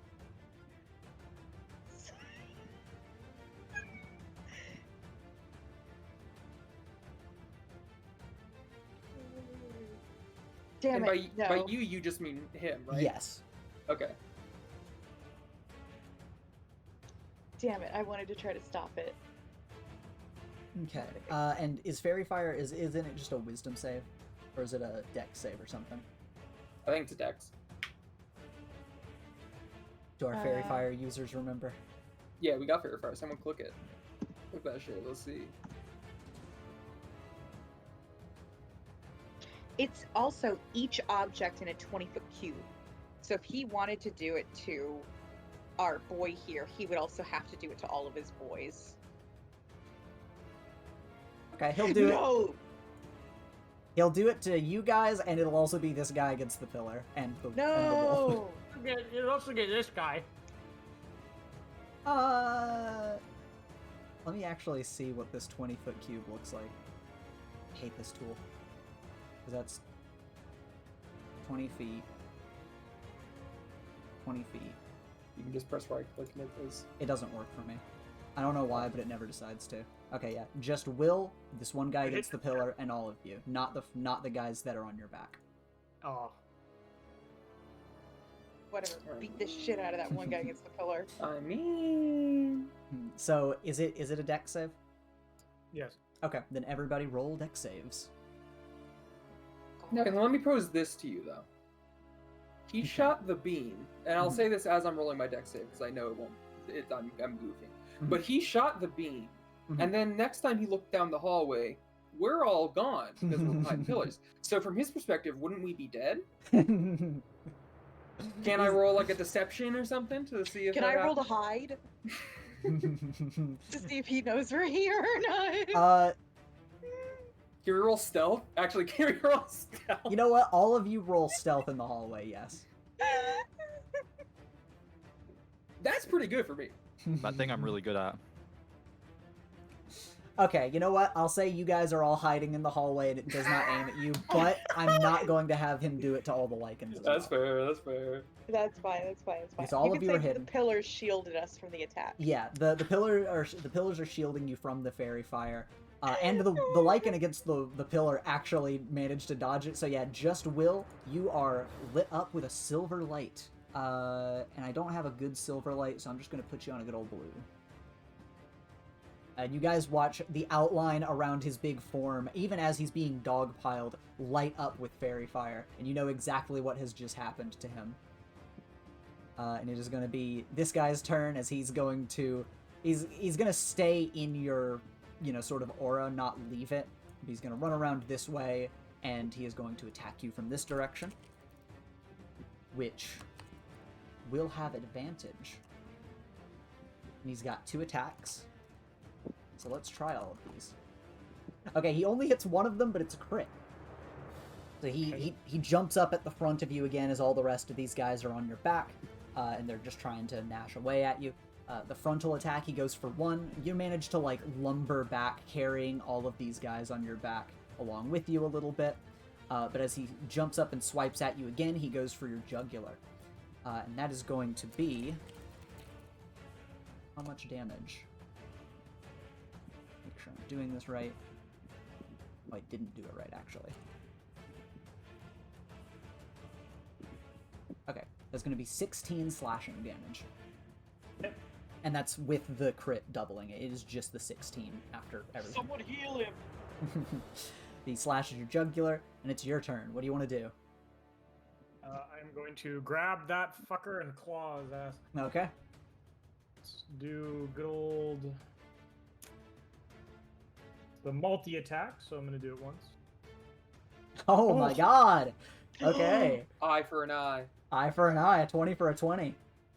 Do you want me to roll damage for that before I do the other one? Yeah, let's go ahead and get damage on that one. Okay. So what does it do? It multiplies by 2? Yes. Okay. Let me just crank out the 90s real quick. The claw, that's... oh, sorry.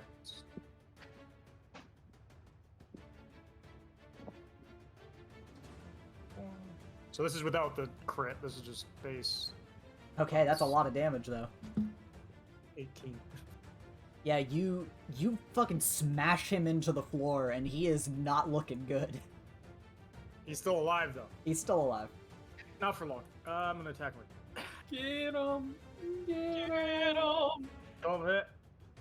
That one doesn't hit, no. That's a shame. You Yeah, managed to knock him away, like in between these pillars, sort of, as he is battered and beaten, but not quite down. I'm gonna fucking in frenzy just eat him. You want to try to eat him?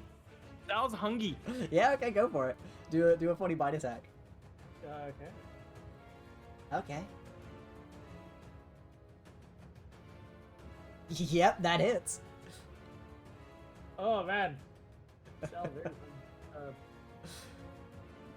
This is just a Pokemon battle, isn't it? Great. Yeah. Describe how you eat him in front of your party. Sal goes, he claws at him, misses the second time, just fucking gets angry roars, grabs him, and then just fucking downs him whole. Christ. So yeah, you guys watch as this happens as he crunches through the bones of that lichen with his regular gnashing teeth. Balder begins thinking, if we get him back to normal, what happens to the werewolf in his stomach right now? Like, Very quickly digested. is he gonna pop like a balloon? What? Joyous will look over at Balder. I don't think rations will be enough for Sal anymore.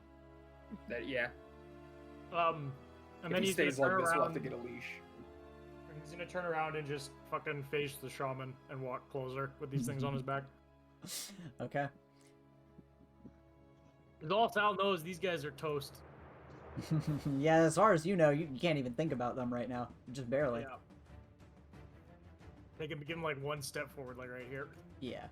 You take a step forward, and all of the werewolves on your back are going to continue to try to tear away at you. Let me evaluate here.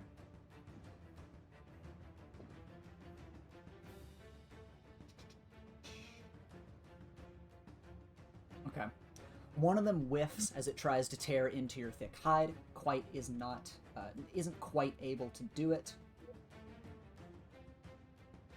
Another one whiffs, not quite able to tear into your hide. But as those two are starting, another pair of them do manage to get nice slashes and tears into you. And that is going to be from both of them combined, 9 slashing damage. So just the 9 from both of those attacks added together, as they're starting to tear into you and open small wounds. And then one of them crawls around and slashes through one set of your eyes, as you have grown more eyes on one side of your face, with a natural 20. 20. And that one is going to deal 10 slashing damage on its own as it slashes at one of your eyes. Cassius, it's your turn, and I want you to roll perception for me. Of course. I'm great at that. Yep. Christ. Okay. You don't detect anything. What do you want to I detect nothing. do? Should we perhaps attack the shaman to see if we can't break that Yes. fairy fire? Oh, what do you think I'm gonna do, Buster? Okay. Since our turns were coming up, I wanted to, throw the idea. Yeah, don't you worry. Life's like an RPG, now that our turns Yeah, no. have come. You can play it's Dragon like a Quest. video game.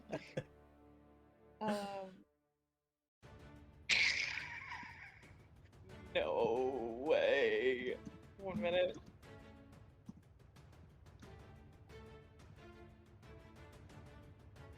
If y'all want to hold your actions, Joyous could fairy fire them, and then you could go.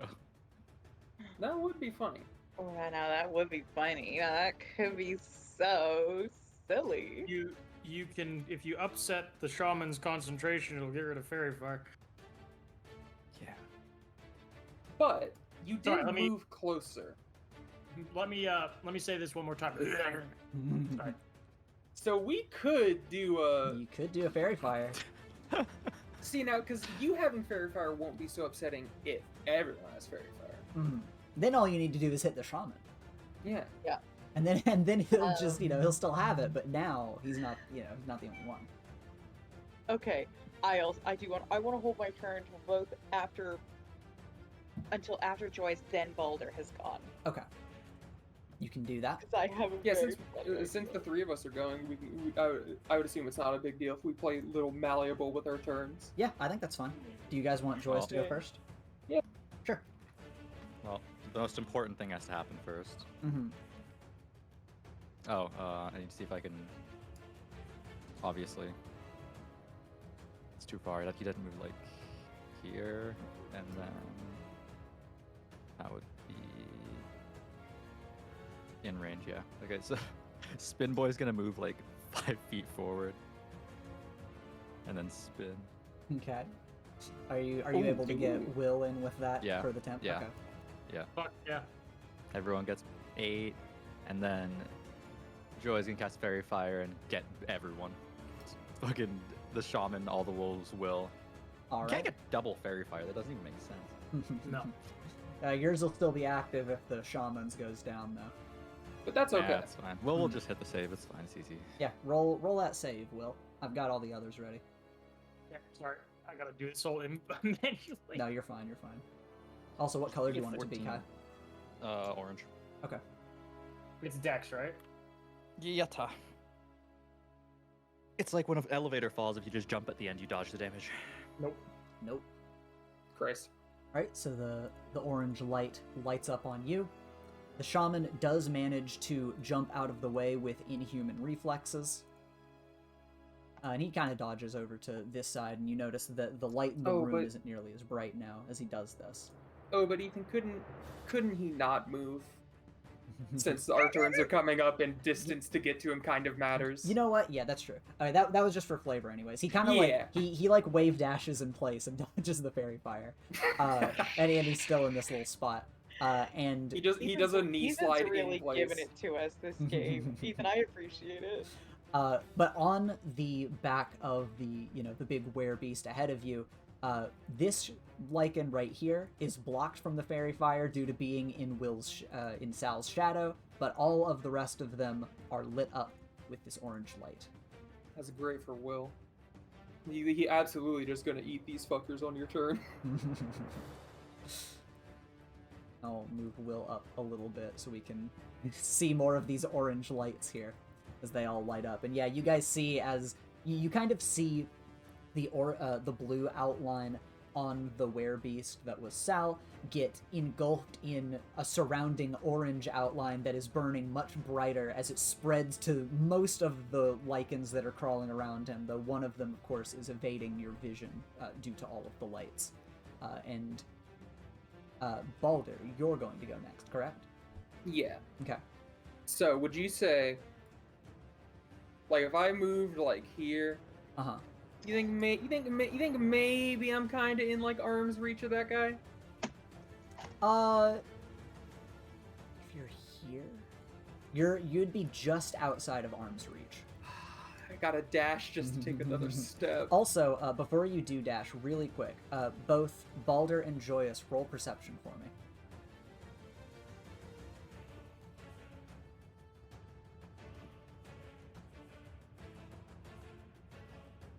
I don't know why it was By all hard for me means, to take find your that time. little. It was like hard for me to find the button. I was charging up, Oh, alright? I was shit. charging up. Okay, Joyous, you don't notice. You're Let them cook. concentrating on your spell. But Balder, as you prepare to dash into the battlefield, even amidst all of the gnashing and crunching of bones in the field ahead of you and the howling, your ear picks up on a sound in the distance behind you, and all you hear is a faint set of footsteps amidst the chaos. That's the hunter of fire. Yeah, we gotta go. Why do I feel like I've... No, okay. I don't know why in my brain I was like, don't I have something explosive in my inventory? Could I blow the hallway up? I feel like maybe I had the like Greek fire or whatever a while ago. That's what I was thinking of. Yeah. Okay. God, what a fucked up world. Alright, I move. What is this ball, by the way? That's just the big center globe that all of the energy seems to be pouring into and coalescing in. Okay, how high is it floating? It's more kind of nestled in a divot in the ground. Oh, okay. Can I, like, go here and try to, like, full kick that shit into the shaman? Roll strength for me. Okay. We have advantage on those from the food, don't we? I believe so. Pog. Pog. I mean, literally didn't matter. Got the same roll both times. Got the same roll both times. Sadly, this is a big, dense, heavy ball. Okay. So you cannot quite get it with that roll. So and I'll say that as you're like kind of running by it and you're like eyeing it up as you approach, you're able to tell, okay, I don't think that I could move that very easily. Okay. You think, and I'll also clarify that you think that you could, but not very easily. Okay. I mean, I guess I just dash to take another step towards him. Okay. And then that is my turn. Okay. Cassius, it's your Just turn. standing there. Cass is gonna move a little forward, very cautiously, still holding his fucking intestines in. A little more. And he's gonna cast Tasha's hideous laughter on him. Okay. What does that do so for he- you? So, a creature of your choice you can see within range perceives everything as hilariously funny, falls into fits of laughter if the spell affects it. If they do not succeed on a wisdom saving throw, if they will fall prone, become incapacitated, which means that the spell will end, and be unable to stand up for the duration. A creature with an intelligence score of 4 or less isn't affected, which I doubt is the case, considering that this thing can cast spells. Mm-hmm. I want to try to cast that. If he could make a wisdom saving throw for me and try to hit 14. It just beat it. It I'm gonna just cast beat it. I'm gonna cast silvery barbs. Okay. So silvery barbs can be cast as a reaction. I magically distract the triggering creature. As I take the casting time is one reaction, which I take when a creature I see within 60 feet of myself succeeds in an attack roll, ability check, or saving throw. Mhm. I magically distract the triggering creature, turn its momentary uncertainty into encouragement for another creature. The triggering creature must re-roll the d20, use the lower roll. I then choose a different creature I can see within range, which I'm going to pick Balder. And they have advantage on the next attack roll, ability check, or saving throw. It makes within 1 minute. Okay. So it has to reroll. It has to re-roll. Please, God. It got higher that time. But Balder still gets advantage, right? He does get it. He still has Okay. advantage. So what you guys watch is what happens is Cass aces across the room, and you send this dark, hideous laughter through your spell towards the shaman. And as Balder is closing the gap, running across the room, the shaman basically kind of seems to counterspell it in the air using its own magical arts. And as it breaks that spell, you immediately, with a reaction, send these silvery barbs with your words through the air towards it, and sadly he is able to deflect that as well. But of course, his attention is sort of on defending himself and focusing on the werebeast, as Balder is able to close the gap for, obviously, next turn. And Balder, of course, you are filled with the power of these silvery barbs in your fists. What stupid spell. That thing's fucking bust. I'm also gonna like quickly do my cunning action and go back and hide behind the That is pillar. a good again. idea, Mr. fucking 7 HP. I'm gonna go hide behind the pillar. Okay. I'm so little. I'm so tiny. I'm hiding. You can't see me. Okay. Eden, is the shaman gonna attack me? That's a good question. Why do you ask? Because if not, then I want to get up to get food real quick while I have a chance. Yeah, go ahead and get up. Okay. Get up, get on up. We'll say Get that up now, get this on up. action is happening at the same time that basically right before Balder reaches the werebeast. And is Fairy Fire concentration, so he can't really make an attack or do a spell? How does that Yeah, spell? Fairy Fire is concentration. Okay, what is someone able to do while holding concentration over a spell like that? That's a good question. What do concentration? Tessa, do you have an answer on that? Wait, sorry. What? With Fairy Fire, what can you do without breaking concentration on Fairy Fire? You can attack. You can cast any spell that doesn't also have concentration.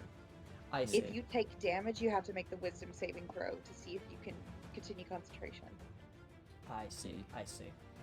Okie dokie, okie dokie. So yeah, you can cast anything that isn't also concentration spell. Okay. Let's see then.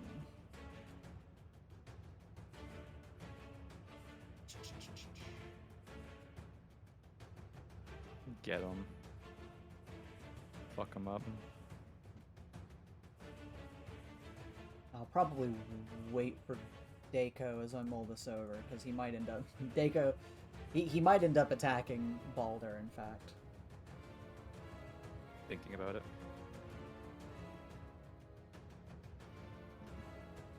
Fair enough. He's got a lot of spells that I gotta check out. Fucking magic. Magic. Fucking sucks. Okay. Oh, I hate Okay. magic so much. I know what he's gonna do. Let me do a little measuring real quick. Yeah, I okay. agree. Okie dokie, I know what he's gonna do. Oh, dokie.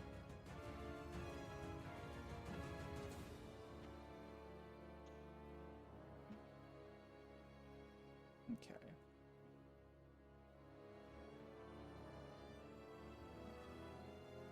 Yeah, I'll wait for Dako to get back before I describe this.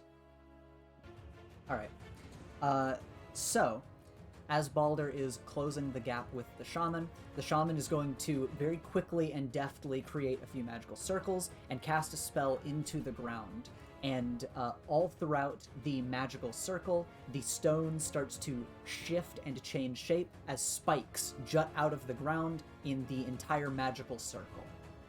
So, the entire magical circle now is going to have spikes jutting out of the ground and is going to become difficult terrain for the duration of the spell, which is concentration up to 10 minutes. So now the blue light around Sal is going to disappear.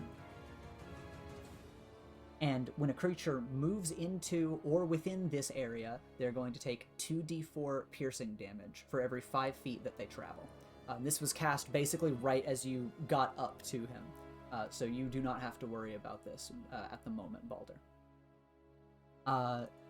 And additionally, as a legendary action, he is going to cast a second spell, as he is then going to thrust his hands outward, and he is going to cast Fog Cloud, as the magical circle is now also going to be enveloped in multiple clouds of fog that are going to make it hard to see in this area. So what you're telling me is this guy's a coward.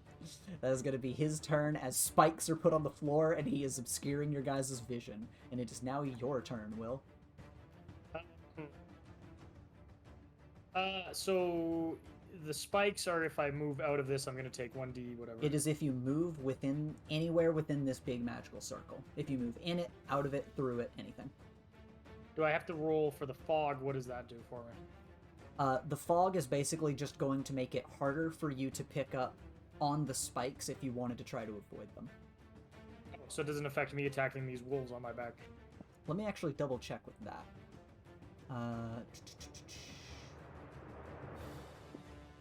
Does it affect regular attacks?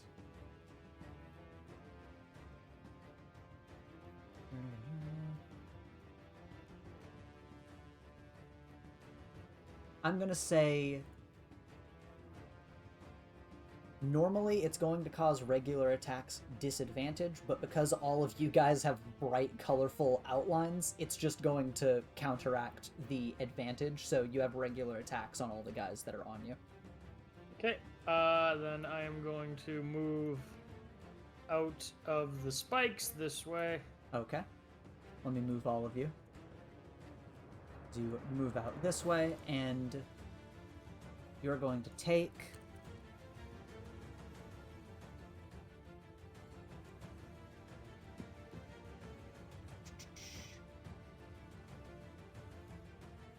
This is actually a really good question because you're big.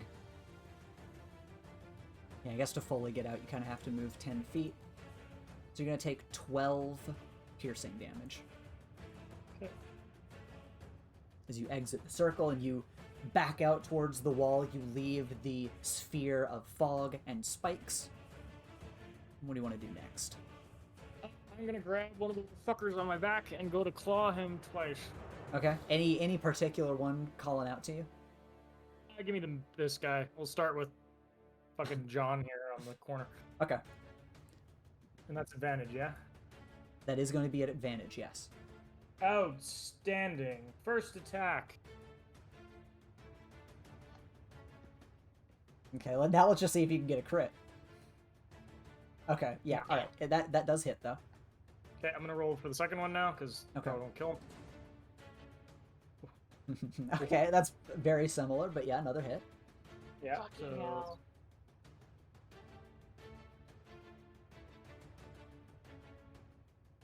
two of these bad boys.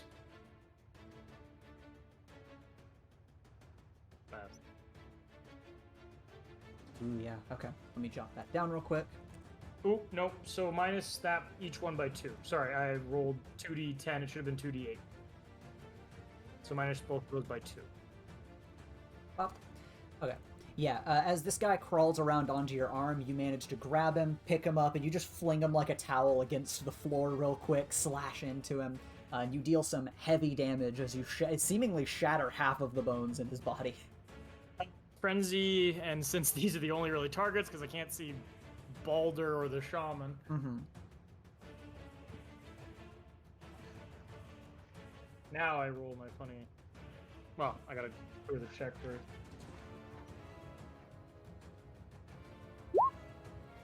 No, that's That's not how that works. I hate that I got a crit. 17. Yes, that hits. Okay. Oh. Big old chomp. Let me roll for, because I get advantage on that too. Let's see if I get a crit. Yeah, let's see if you get a crit. Nah, you don't, but that's okay. 16 still. Yeah, you take a chomp out of him, out of the side that doesn't have dusted bones, and this guy is hurting, very much so. It is going to be all of the Lycan's turns. They see that you are not someone to be trifled with, so they are all going to try to run away from you. So against all of them, you will get a single attack of opportunity, as they all try to move away from you. I assume I can't bite all of them, so you want me just to claw them? Yeah, just try to claw each of them as they try to run away from you. Okay, do I get an advantage on the clawing as well? Yeah, on the 4 that have the light on them.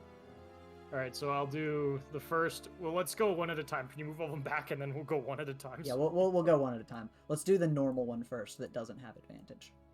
Okay. This is just for my mental sanity. Yeah. This guy's gonna move first. This is 26 hit. That 26 does, in fact, hit. Okay. So that's... 4. That's 2d8. Plus 4, he takes 15. A lot. Alright, you do a big gash against him as you practically throw him into this back wall. And he is going to hit the wall and then, in insane amount of speed, zip over in this direction. Who's your god now? Next, this guy is going to hop off of you. Okay, so 1, You have advantage. 2. Yep, that definitely hits. Here's his damage. Oh, flavor how you want to kill this guy, because this is the guy you almost killed before. Sal can... Sal Hungy. Sal sees this guy running. Sal grabs him, claws his fucking head off, and then just eats his body. Okay, you guys watch as Sal yet again tears somebody in half and just devours them whole. Should count as a meal. Yeah, he's hungry. He's eating. All right. Next Lycan is going to try to jump off of you, and he is going to try to jump up onto this cage. Again, you have advantage on this. You have advantage, so that does hit. Outstanding. Ooh.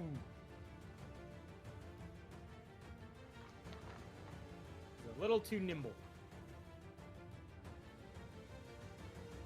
Okay. Let me jot this down. As he runs up here... Yeah. Okay. He is going to flip off of you. You do a little swipe against him, and then once again, almost as if in a flash of light, this guy blitzes across the room and does a large leap onto this other cage away from you. Next, this guy... I keep having to move you around a little bit. This guy is going to try to jump off of your back and hightail it away from you, so you can attack him with advantage. That does hit. Okay. Deal a nice hefty little chunk to him as you slash against him, and he kind of rolls along the ground and then blitzes over in this direction to sort of hide by the cage. And finally, this guy is going to try to jump off of you. No. Okay, once again, advantage, so that does hit. That one was another kind of small hit, but you managed to knock this guy back with the back of your claws, and he is going to blitz over in this direction. And this guy is going to end us off by finding this machine and just mindlessly going to start gnawing at it with his teeth. He's going to try to hit this, and he'll do a slash and then a bite attack. Both of them not effective because this thing is made of metal. You guys are able to see this happening. Absolute fucking fool. And Balder, you wanted to go first? Yeah, sorry. I'm eating sushi and I had wasabi, and I'm realizing now that was a bad idea. I'm like sniffly. Oh no. Boulder's crying. But I'm pogged up because I took this spell not really knowing if it would ever really come up in a way that is useful. Okay. I'm gonna cast Warding Wind. Ooh, okay. It extinguishes unprotected flames in its area. Oh no, it hedges out vapor, gas, and fog that can be dispersed by a strong wind. Okay.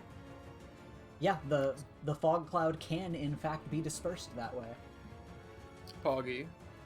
Yeah, the massive divine wind blows through the room at your beck and call, and the fog cloud is dispersed. With the shaman was seemingly preparing to evade you and then run away from you after that was going to happen, but now you've caught him off guard. No. I will also use bonus action real quick to do second wind. Okay. Which is second wind is 1d10 fighter level. That's right. Yes. So 4, and we are 7, right? Yes. So 11 hit points, which brings me up almost to max. And then I will action surge, Okay. and I will attack. All right.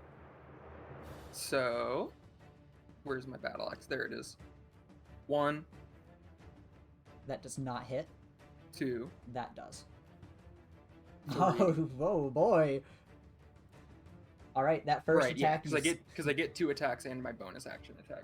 Mm-hmm. You swipe through the air. He manages to like backflip over it. Just manages to dodge out of the way. Then you get him with another nice slash across the chest, and then an even bigger attack. Let's see how much damage you deal. This is the non-crit. That's pretty nice. This is the crit. The same, but then double. But then very good. Let me do some math real quick.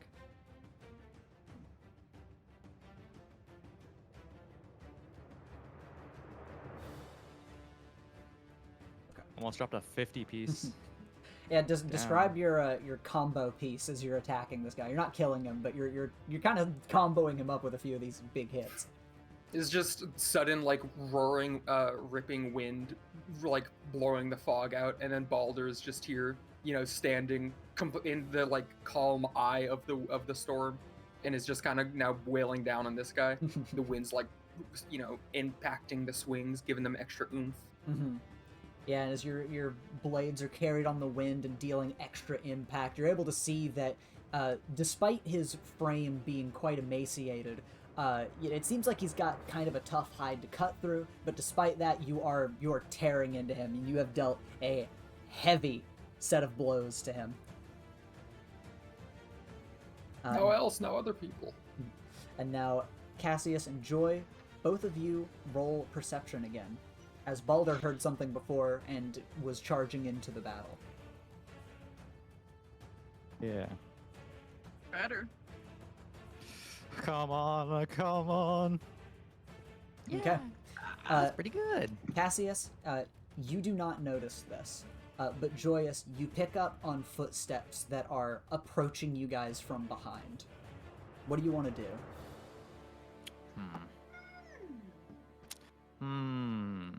Let me think about that one real quick. Let me just really think about that one real quick. What would Joyous do in this situation? Could Joyous like motion to Cassius like behind us? Like there's something coming behind.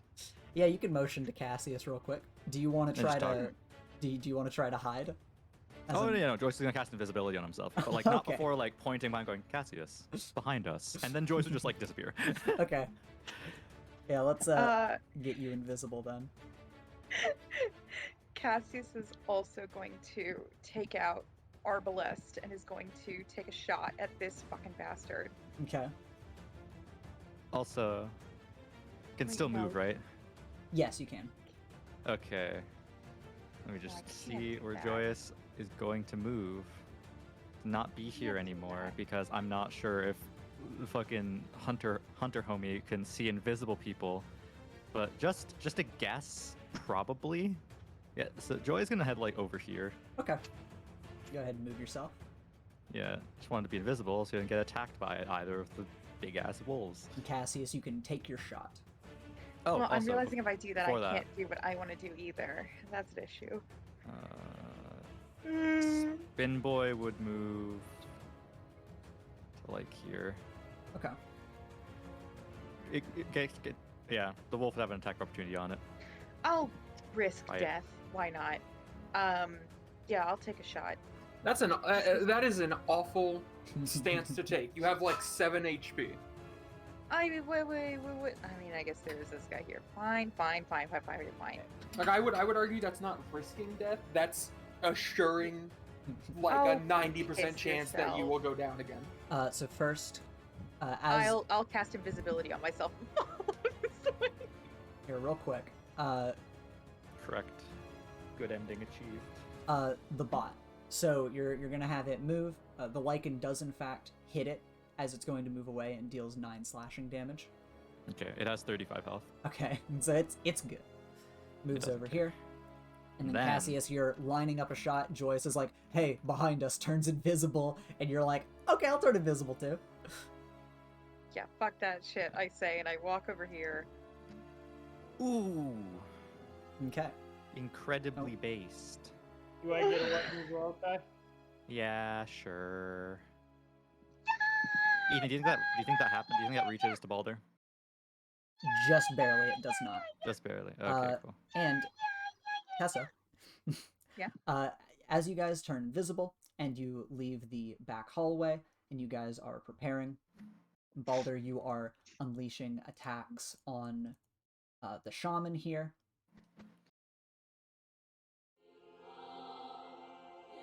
Another figure enters the hall Our boy! as the hunter joins the battle. What the fuck? Please be on our side, you little bastard. Please. Let me add a turn real quick. As we are now descending from the top. I would have loved it so much if he was down here with like us three, like having absolute shit initiatives. Like if he was like 7, it's like, hey dude, what's up? Welcome to the club. Alright, Balder, as you're throwing attacks at the shaman here, the shaman is, you've closed the gap here. The shaman does not feel like he's going to be able to really get away from you. Sorry, the rock terrain shit you said was concentration, right? It is, yes. Oh, so that's when right. When I hit him, What does somebody roll for concentration? let's see. I Wisdom. did 26. It's Constitution. 26 damage. So he would have to be, I think, 13. It's either 10 or whatever, or half of the damage taken, whatever is higher. Okay. He does in fact beat it. He's a tough lad. So On you're- both of the hits, Oh, let me roll the other hit. the other one would just be 10. Okay, he does beat that. Okay. So you're wailing on him, and you notice that the spikes in the ground are still, threatening to pierce your boots, and you've not quite gotten him done yet. And he rears his body back and starts to glow with more light as the entire magical circle in the center of the room erupts with a silver glow. And he is going to cast a special variation of Moonlight on himself. Let me roll something real quick.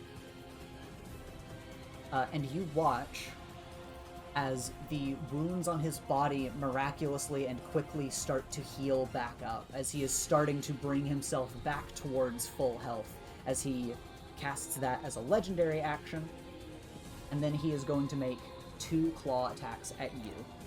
This motherfucker has 2 legendary actions? He has one Nice, legendary big guy. action, and then 2 attacks. This will be the first attack. And this will be the second. Does the 20 hit?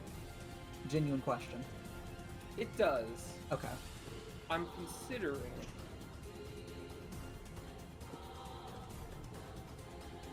Nah, it hits. Okay. I won't shield. Flashback to last time I said, nah, I won't shield, and then spent the entire fight on the ground. Okay. Altogether. You know, actually, I will shield. Because I said that, I will shield. Okay, so does only I'm one of shielding. them hit? Only one of them hits. Okay. You bring up a shield in reaction, he slashes through it and shatters the shield, hits you on the second attack, and that is going to be 14 slashing damage. Okay. I don't know, he's using his hands. He could have grabbed me. That was what got me last time. And after his turn is done, it is the hunter's turn. Let me get the hunter ready here. There we go. Okay. Let's see, hunter. What he's going to do. First of all, as the hunter walks forward and enters the room, you guys might notice out of the corner of your vision, the lichen that's close to the doorway starts panicking when he sees the hunter and starts trying to back away, as the hunter very quickly closes the gap, grabs onto this guy, he slashes him once with his sickle and lops this lichen's head off, instantly killing him. And you all get the same vibe that you did the last time you saw the hunter. When you see him, an unnatural fear fills your mind and your heart, and you do not feel as though you can approach him. And that's true even of the werebeast in your party. Just checking. I was about to check. And after that attack, he is then going to turn to his side, as he continues taking a few calm steps towards the center of the room, and he sends black rods flying through the air towards this lichen, stringing him up and pinning him in the air, almost as if crucifying him as he starts bleeding out towards the floor. Jesus. And that is going to be the hunter's turn as he makes his appearance, and it is Sal's turn. 1, 2, 3, 4, 5. And I will say, you're going to have to roll a 1d9, my friend. Everybody in the room 1d9. counts. Pardon? Everybody in the room counts. You're going to have to roll a 1d9 for that. I can't see those other 2. Oh, that's true. They are invisible. Yeah, then, not the... It'll be 7 then. And I can't approach the hunter, so I counted. That's true, that's true. I only count. I'm looking mad goofy right now. What the heck? Yes. Homie's hey, yuck it over fucking here. blood rage is gonna target this little ball thing that spins around. But you can counter... you can target the guy that's at least up in the air over here. Okay. So I got 6 here. So 1, Yes. 2, 3, 4, Pyramid 5. head looking ass. 6 being spin board. Yes. So it's this guy here. Okay. Would he be intelligent enough to go around the spikes? No.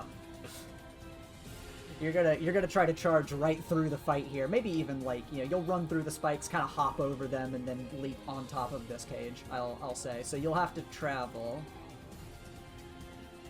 like 10 feet. So you'll take 2 of the spikes damage as you run through here.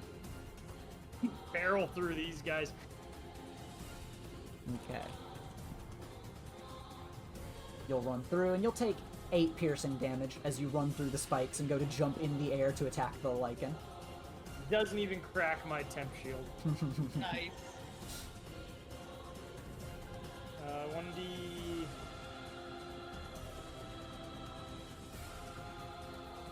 20 plus... Oh, woe is me for getting my rolls. There you go. Boop. Actually, hold up. Do we still have Fairy Fire? Because Fairy Fire is still... Or is invincibility? invisibility, I think, is concentration. Oh, it is, yeah. Very fire. Okay. Then yeah, Fairy Fire is officially shut down. Does a 23 hit? A 23 does in fact hit. Oh. Dex. Yeah, speaking of concentration. Ah! My wind. How? The wind I ceases to blow. have such good constitution. Regardless, this is 2 hits on this lad. Does a 21 hit? Yep, 21 hits. Okay. So this is 2d8. 2d8. Plus 4, 12 times. Bop, bop. Oh my god. That's pretty good. Yeah, Balder, your concentration and the winds blowing through this area of the room are almost seemingly broken by the giant werebeast charging against the winds and breaking through them as he leaps over the air on top of you and lands into this cage, basically smashing through it as he clobbers this lichen nearly to death. That's okay.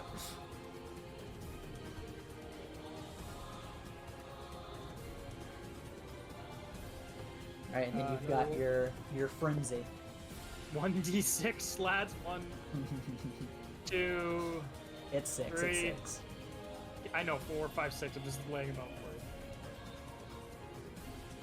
5. 2, 3, 4, 5. That's this guy here.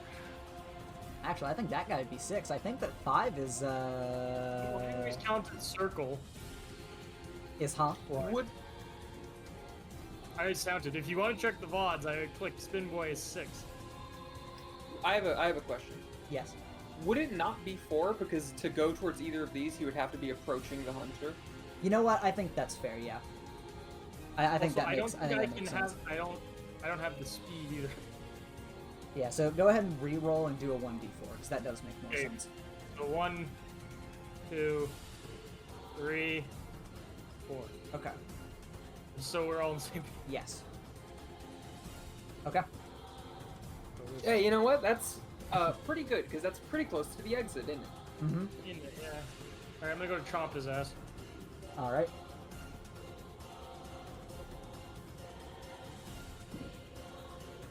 Go ahead to chomp.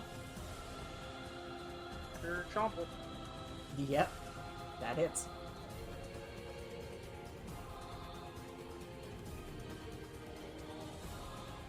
Chomp. That is pretty good. Yeah, after pouncing on this lichen, you guys watch as he leaps through the air and pounces onto this one, taking a massive bite out of him. Now it's going to be the lichen's turns.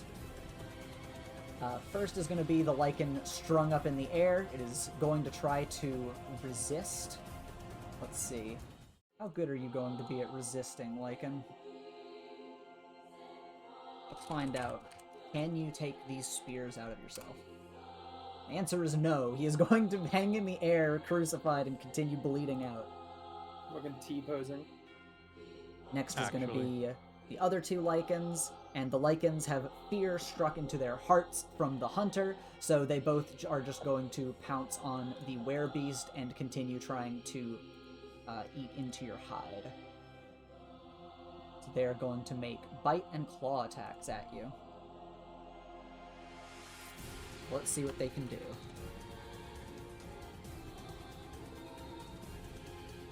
Okay. They're both going to successfully slash at you, and only one of them is going to get a bite off. How much? 2 of them are going to slash at you, and the second one is also going to bite you. So that's going to be 3 attacks. Okay. So this one... Get that.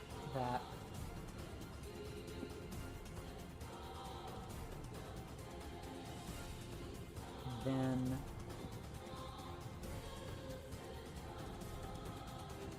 Okay, that's going to be 18 damage overall from all the attacks. As these 2 are just trying to tear into you. Sorry, how much? 18 damage overall. Alright. Cassius, it's your turn.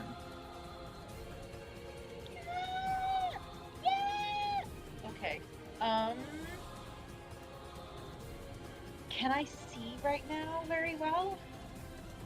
What do you mean? Because Okay. of the smoke.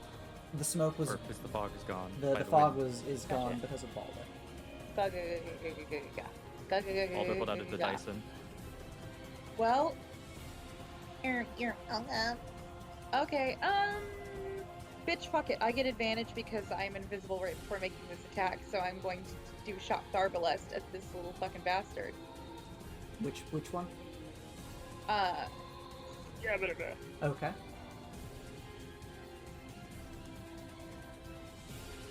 come on. Oh. Yep, the second one does in fact hit. Let's go! And is this going to make you not invisible anymore? Yes, I'm no longer visible, sadly. Alright, your Arbalest shot fires through the air. Oh, that deals a Holy nice shit, chunk of times damage. 2. Oh wait, no, not times 2. Sorry. Plus. Plus sneak attack. That's a Gabagool. shit ass. Those are shit ass rolls, but it's fine. 26. Yeah, from invisibility, you magically appear back in the room, your shot fires off, and the Arbalest shot from the end of the Manticore's tail blasts like a cannon shot into his chest, and it makes the shaman stagger back a little bit just from the impact of the shot. Get fucked, asshole. Anna, that's my turn. Alright, Balder, it's your turn. So what is the deal with the door? What's the deal? As you had seen it before, it looks like a giant gateway sort of made of logs. It looks very similar to other big doors you've come across before that, you know, it's going to take some effort to either break through or undo the giant locking mechanism, but, you know, that is your initial impression of it. Now, of course, there's a giant monster in the way of it. That is true.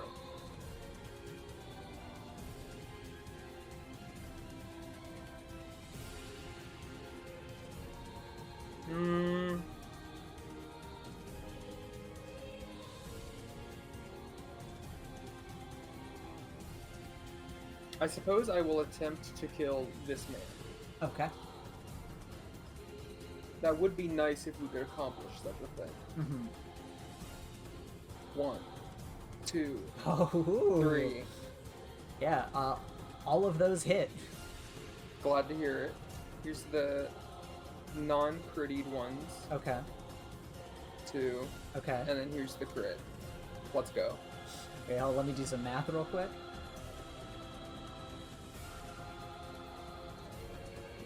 Okay, describe your kill. And I helped. You did help. It's so true. He did in fact heal right before you did that. Yeah, I mean, you basically undid his undoing of what I did. Like, we struggled to keep status quo and then kill him. You know, I mean, shit's going crazy. At Cassius's shot, Baldur's head, like, whips over, you know, because he was invisible just a moment ago. Looks at Cassius, and then looks back at the hunter, and is just gonna look back towards Cassius and be like, we gotta go. And then turn and just, like, double hand down, like, on each shoulder of the guy, and, like, just bisect him down the middle. Okay. And you go down brutally through this guy's body. You tear him into pieces. And with that, he cries out an unearthly howl as white light pours out of his body, and his body starts to burn as it is destroyed. And as his body crumples to the ground, all of the emaciated Lycan's bodies also fade into decayed flesh and bone around the room.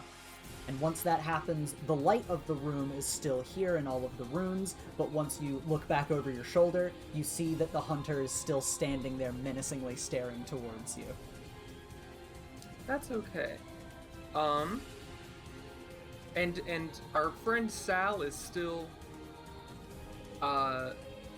embloodied, or not embloodied, is still, you know, a wolf? He is still a wolf. Okay.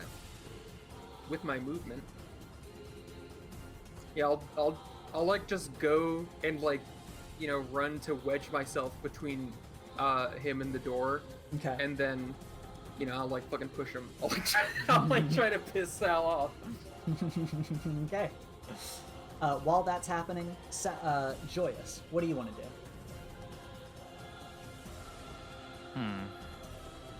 There are a lot of moves here. That's a lot of things that could go absolutely horribly wrong. What do I want to do?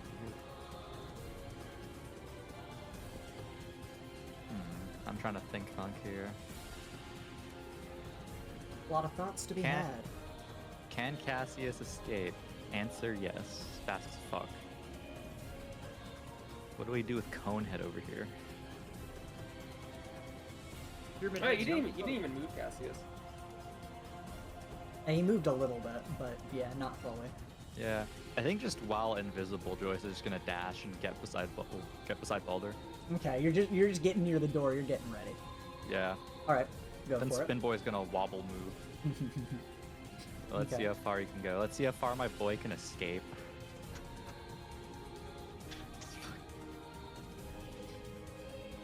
And as Spin Boy wobbles across the room, it is going to be the hunter's turn.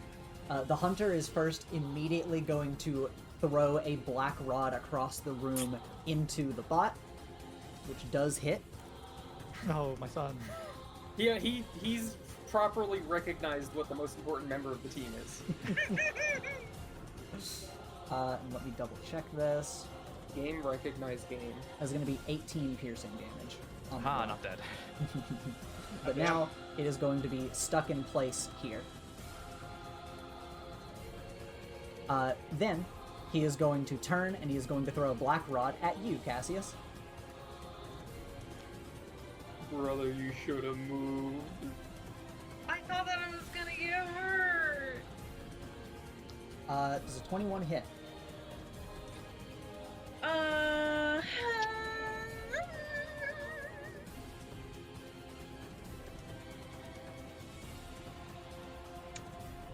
No, I'm casting silvery barbs.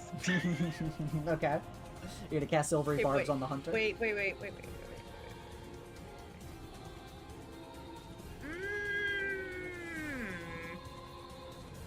That is. This is an issue.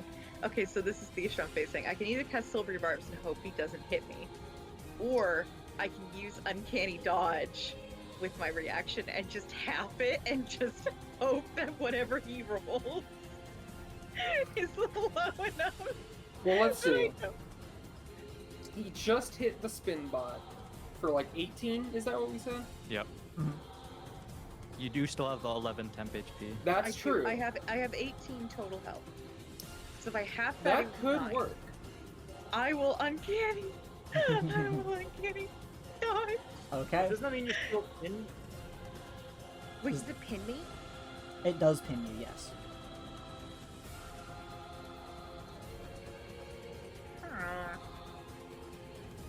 I would think the odds of you being able to get out if you're alive, get out of being pinned, is higher than your odds of like making him re-roll and he misses. Because I would imagine the hunter probably hits, like, you know, he hits those shots.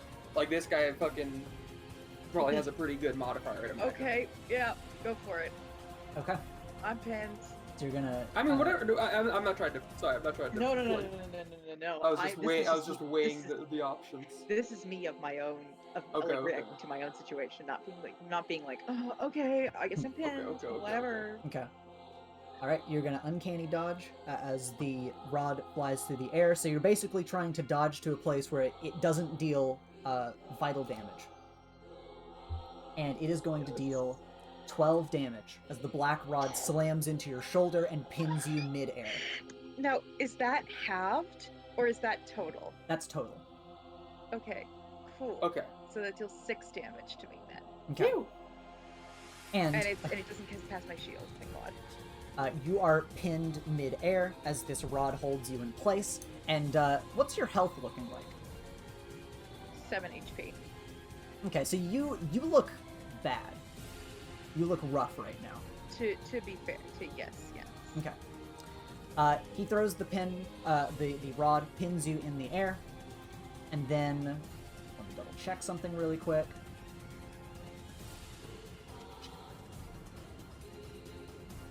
Yes. Okay. Then he is going to step towards the center of the room And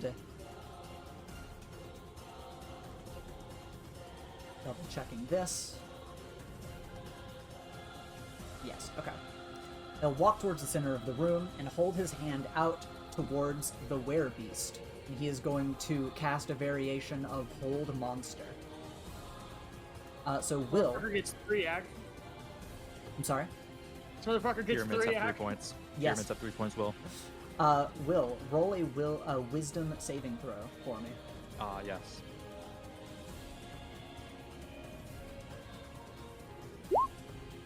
Okay.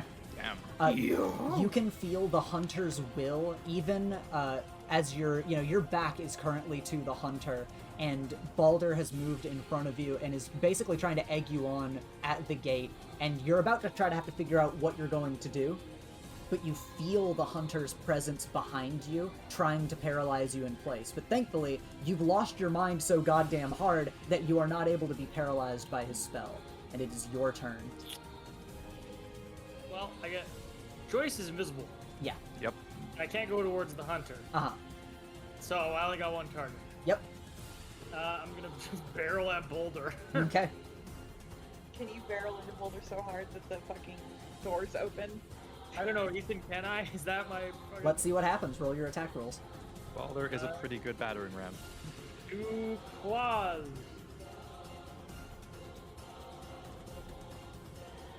Chomp. Or rather, claw. Claw. How are those looking, Balder? If I were to shield, would it be reasonable that maybe I could like deflect them into the door since they aren't hitting me? Yeah, I think that makes sense. Okay, then I will shield. Okay. Well, You're gonna deflect those attacks into the door. Will roll a strength check for me. You get +2 to those. No, +2 saves, never mind.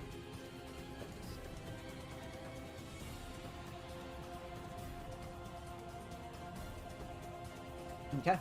I mean, if you hit the door twice, maybe he gets Yeah, 2 you- checked. Yeah, you can do a second check. Yeah, Let's there go. you go.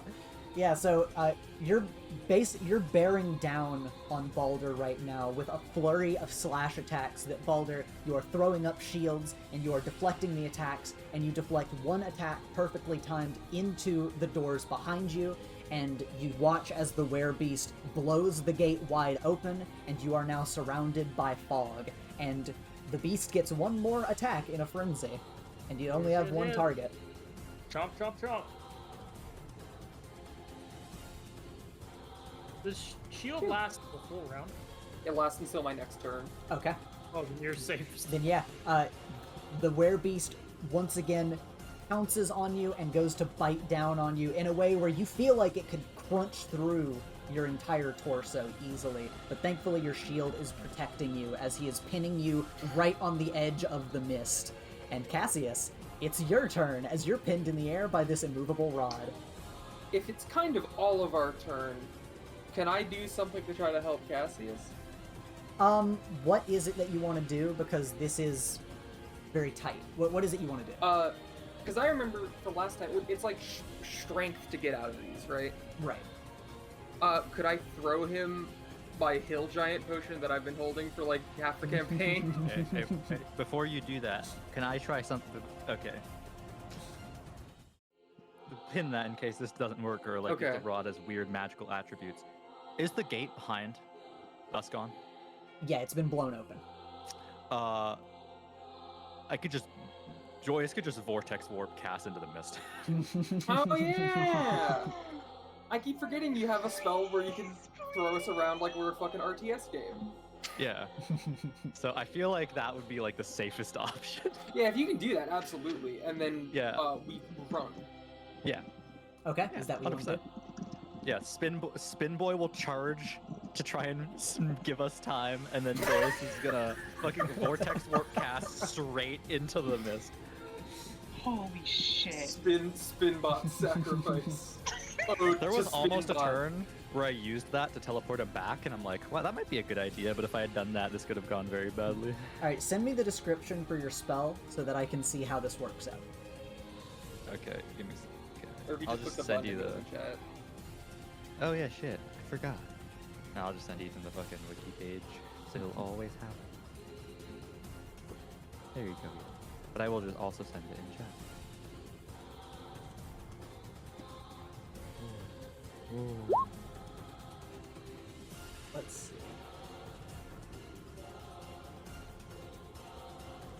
Okay.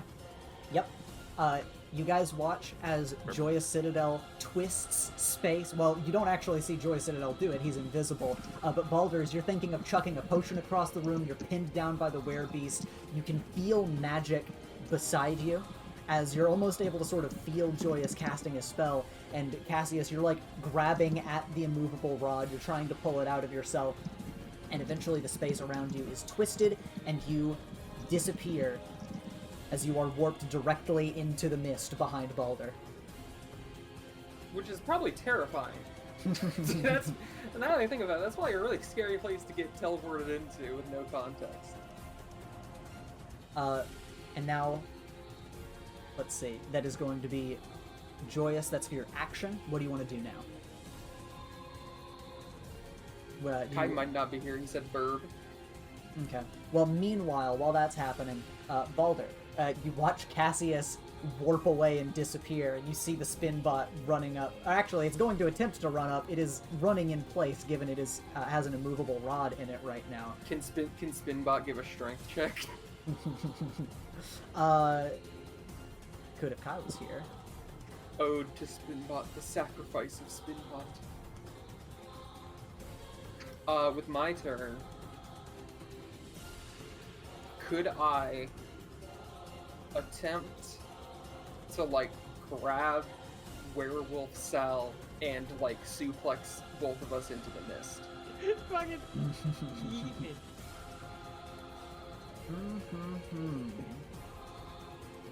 Roll strength for me, and Will, roll strength against Baldur.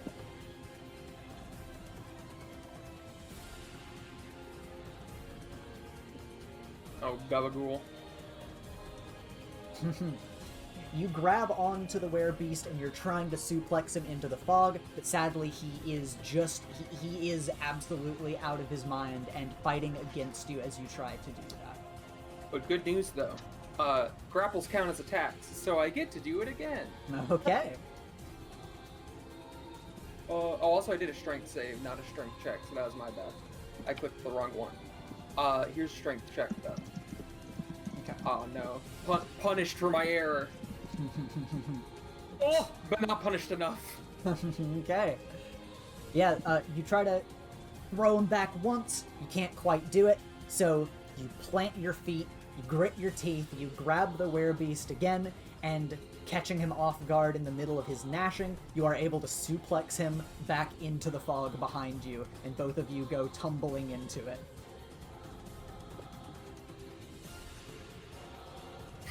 Now that's going to leave Joyous Citadel for when Kai returns. And Joya just leaves. Okay. Spinboy sacrificed himself for the Wait, greater good. Henkai, can we get a strength check from Spinboy to see if Spinboy can get off the rod to sacrifice himself?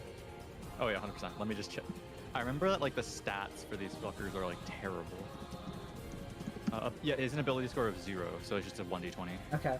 But imagine.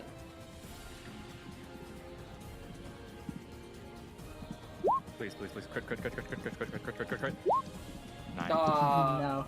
Sadly, Spinbot was trying to struggle against the immovable rod in order to run at the hunter, but as Cassius warps out of the room, disappearing into the fog, Baldur suplexes the werebeast into the fog behind him, and Joyous, you watch as everyone disappears. You're like, all right, it's my time to go. You step back, still invisible, into the fog, leaving only the hunter standing in the room.